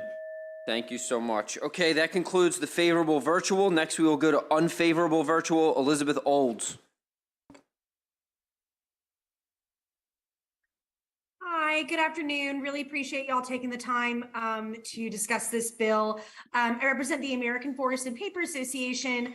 And just really quickly about us, the forest products industry employs nearly 6,000 individuals in 29 facilities in the state of Maryland that produce packaging, sales displays, corrugated boxes, and other products with an annual payroll of $395 million. Through our highly efficient use of biomass residuals in our manufacturing processes, our members generate renewable bioenergy and have improved our energy efficiency while reducing fossil fuel use and greenhouse gas emissions by 23% since 2005. Bioenergy from forest products residuals provide large GHG reduction benefits, roughly equivalent to removing 35 million cars from the road. HB 718 would prevent these clean energy technologies from qualifying as a Tier 1 renewable source, which would unfairly discriminate against our members who are committed to the continued use of carbon beneficial bioenergy as part of the circular economy. Our industry produces and uses renewable energy for manufacturing operations and is a significant contributor to our country's existing base of renewable energy. On average, approximately 2/3 of our energy used at member pulp and paper mills is generated from carbon neutral biomass. Over the years, the General Assembly has considered changes to the RPS. A lot of folks have raised questions about the carbon neutrality and GHG reduction benefits of bioenergy. We respectfully submit in our written comments scientific literature that clearly shows that these concerns are unfounded. For example, an extensive study by the National Council for Air and Stream Improvement shows that each year bioenergy produced in U.S. forest products avoids the emissions of approximately 181 million metric tons of CO2 equivalent.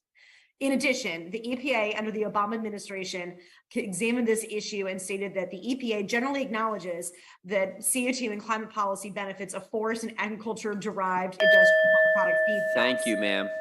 Thank you so much. We'll go to Charles Okay. Stegman.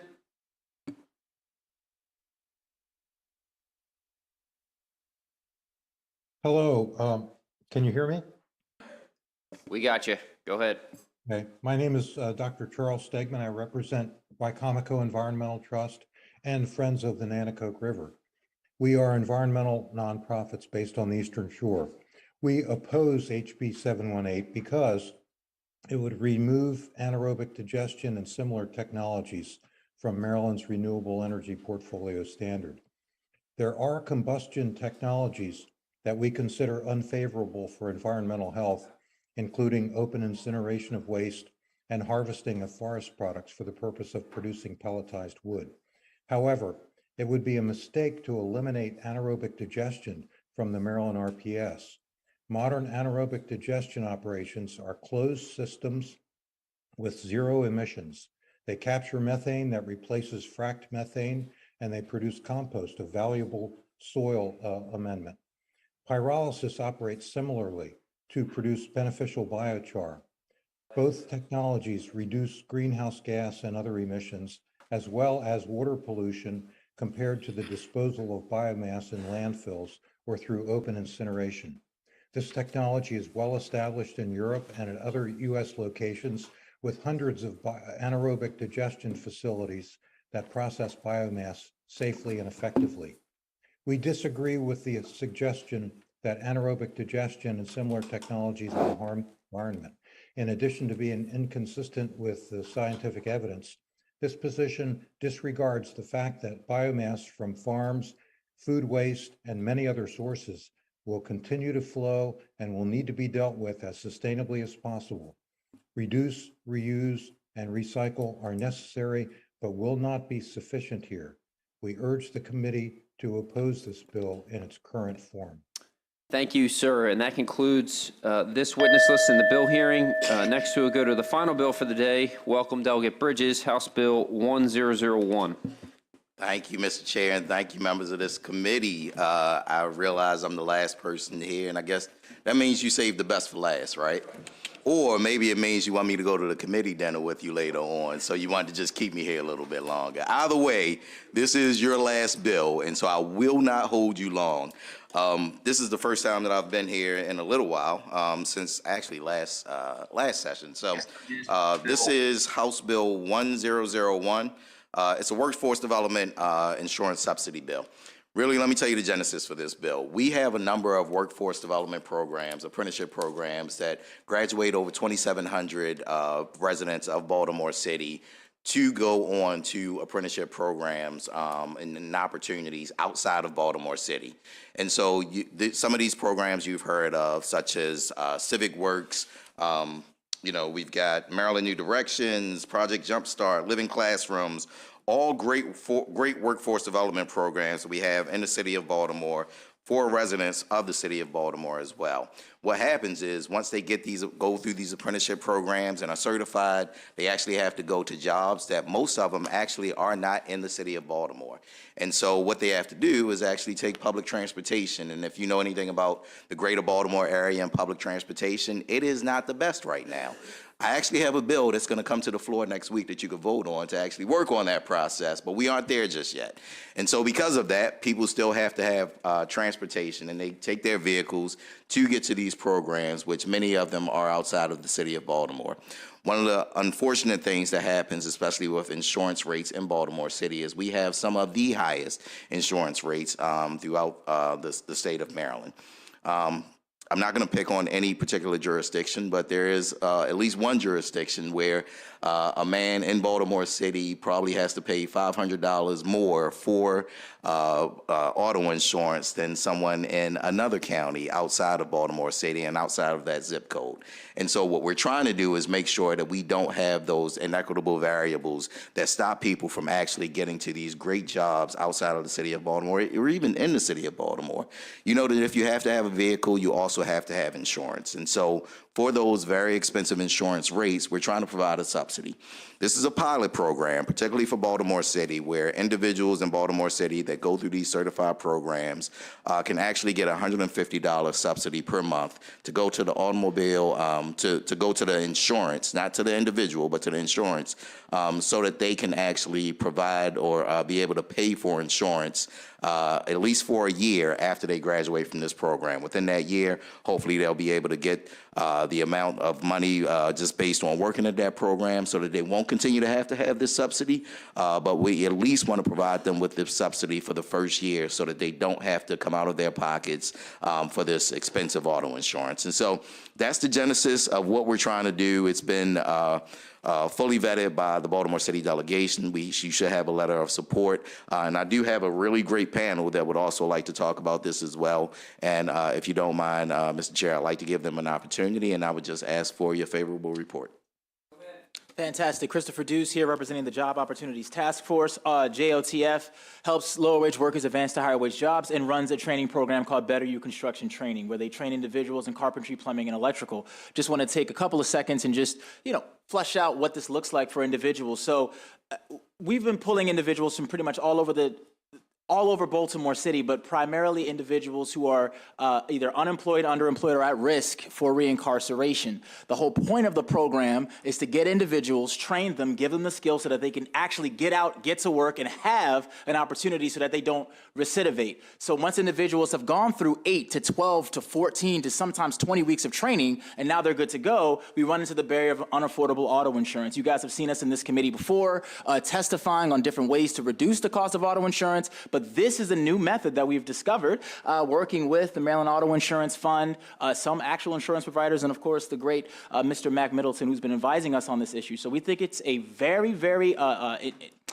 innovative solution to fixing this issue, and we urge a favorable report. Thank you.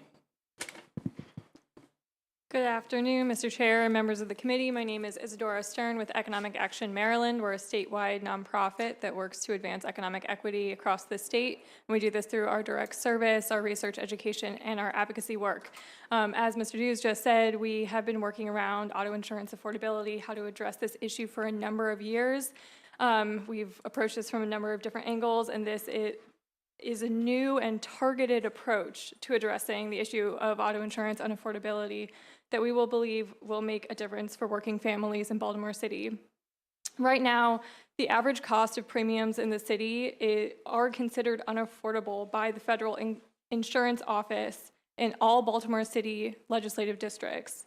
And unaffordable insurance is a leading reason why people drive without insurance. Right now in Maryland, 14.1% of drivers drive uninsured, and we know that of that total population, 11% of those drivers are from Baltimore City. Baltimore City also has the highest insurance rates in the state.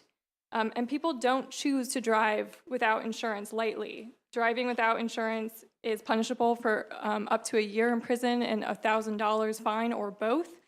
People are doing this to get to jobs. They're doing this to get to healthy food, education, So we think that this is the solution. This will reduce the cost for insurance for workforce development grads in Baltimore City, and it will help low-income drivers afford to comply with the law. So thank you, and I urge a favorable report. Thank you. Franz Schneiderman, Consumer Auto. Yeah, I think this is a great innovative way to get relief from the burdens of the high cost of car insurance to at least some of the people in Baltimore who are working to build a better life. Many neighborhoods in Baltimore, $2,500, $3,000 or more annual bills for car insurance are fairly commonplace. Obviously, that's a huge burden for young people emerging from these vocational training programs. And we have JOTF, Civic Works, we have a lot of organizations in the city that are doing wonderful work with this vocational training.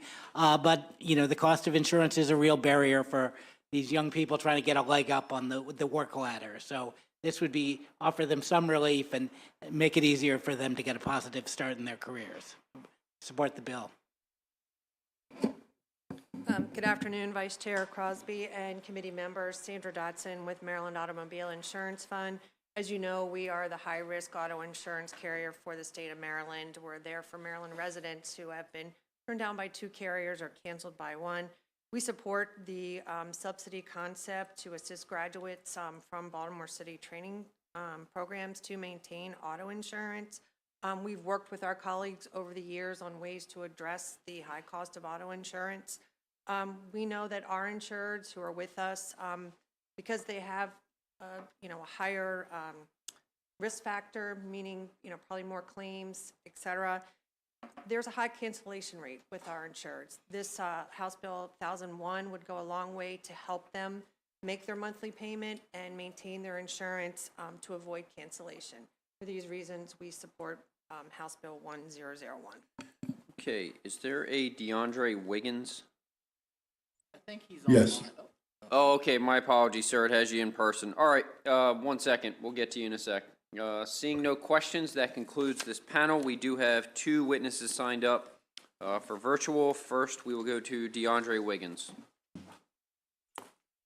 Good afternoon. I am DeAndre Wiggins with the Job Opportunities Task Force. I'm here to speak really quickly about the Better You Construction Training Program and some of its trainees. We have a 14-week pre-apprenticeship program for Baltimore residents with a high school diploma or GED. Our experienced teachers prepare our students for success in the construction trades with an overview of entry-level plumbing, carpentry, and electrical skills. Students also receive essential safety training, financial coaching, etc., and driver's education as a matter of matriculation through our program. More than 70% of our students are placed in careers that lead to decent wages and apprenticeships post-graduation. Better You obviously supports House Bill number 1001 as a means of increasing transit access for job seekers in Maryland. Of the approximately 2,700 graduates of workforce development programs in Baltimore City, most come from lower income communities. However, with the certifications and hard skills buttressed by soft skills practice, they can effectively transition into chosen professions. We've seen this with our trainees who, upon going to work, will often see $350 to $650 per month in auto insurance rates. This really truly affects the youngest of our trainees, the youngest graduates, who have all the other skills and everything else in place, with the exception of the ability to pay for car insurance. HB 1001 is a targeted bill that addresses this issue by allowing it a subsidy of $150 a month toward the reduction in auto insurance costs for the first year post-graduation employment. The appropriation would be a pilot program that would last for 5 years, which would give the General Assembly a chance to study its impact on Baltimore City's workforce. We see this as a step in the right direction and obviously urge a favorable report on House Bill 1001. Thank you, sir. Mike DeLong. Thank you very much. My name is Michael DeLong, and I'm here on behalf of Consumer Federation of America.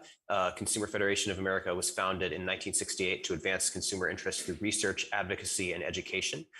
We strongly support HB 1001, which would increase transit access for Baltimore City workforce graduates and give them subsidies for auto insurance. Maryland, along with almost every other state, requires drivers to purchase auto insurance. And so there's a responsibility to make sure that this product is affordable and that consumers aren't experiencing unfair discrimination. And our research shows that Baltimore's auto insurance prices are among the highest of any metropolitan region in the United States.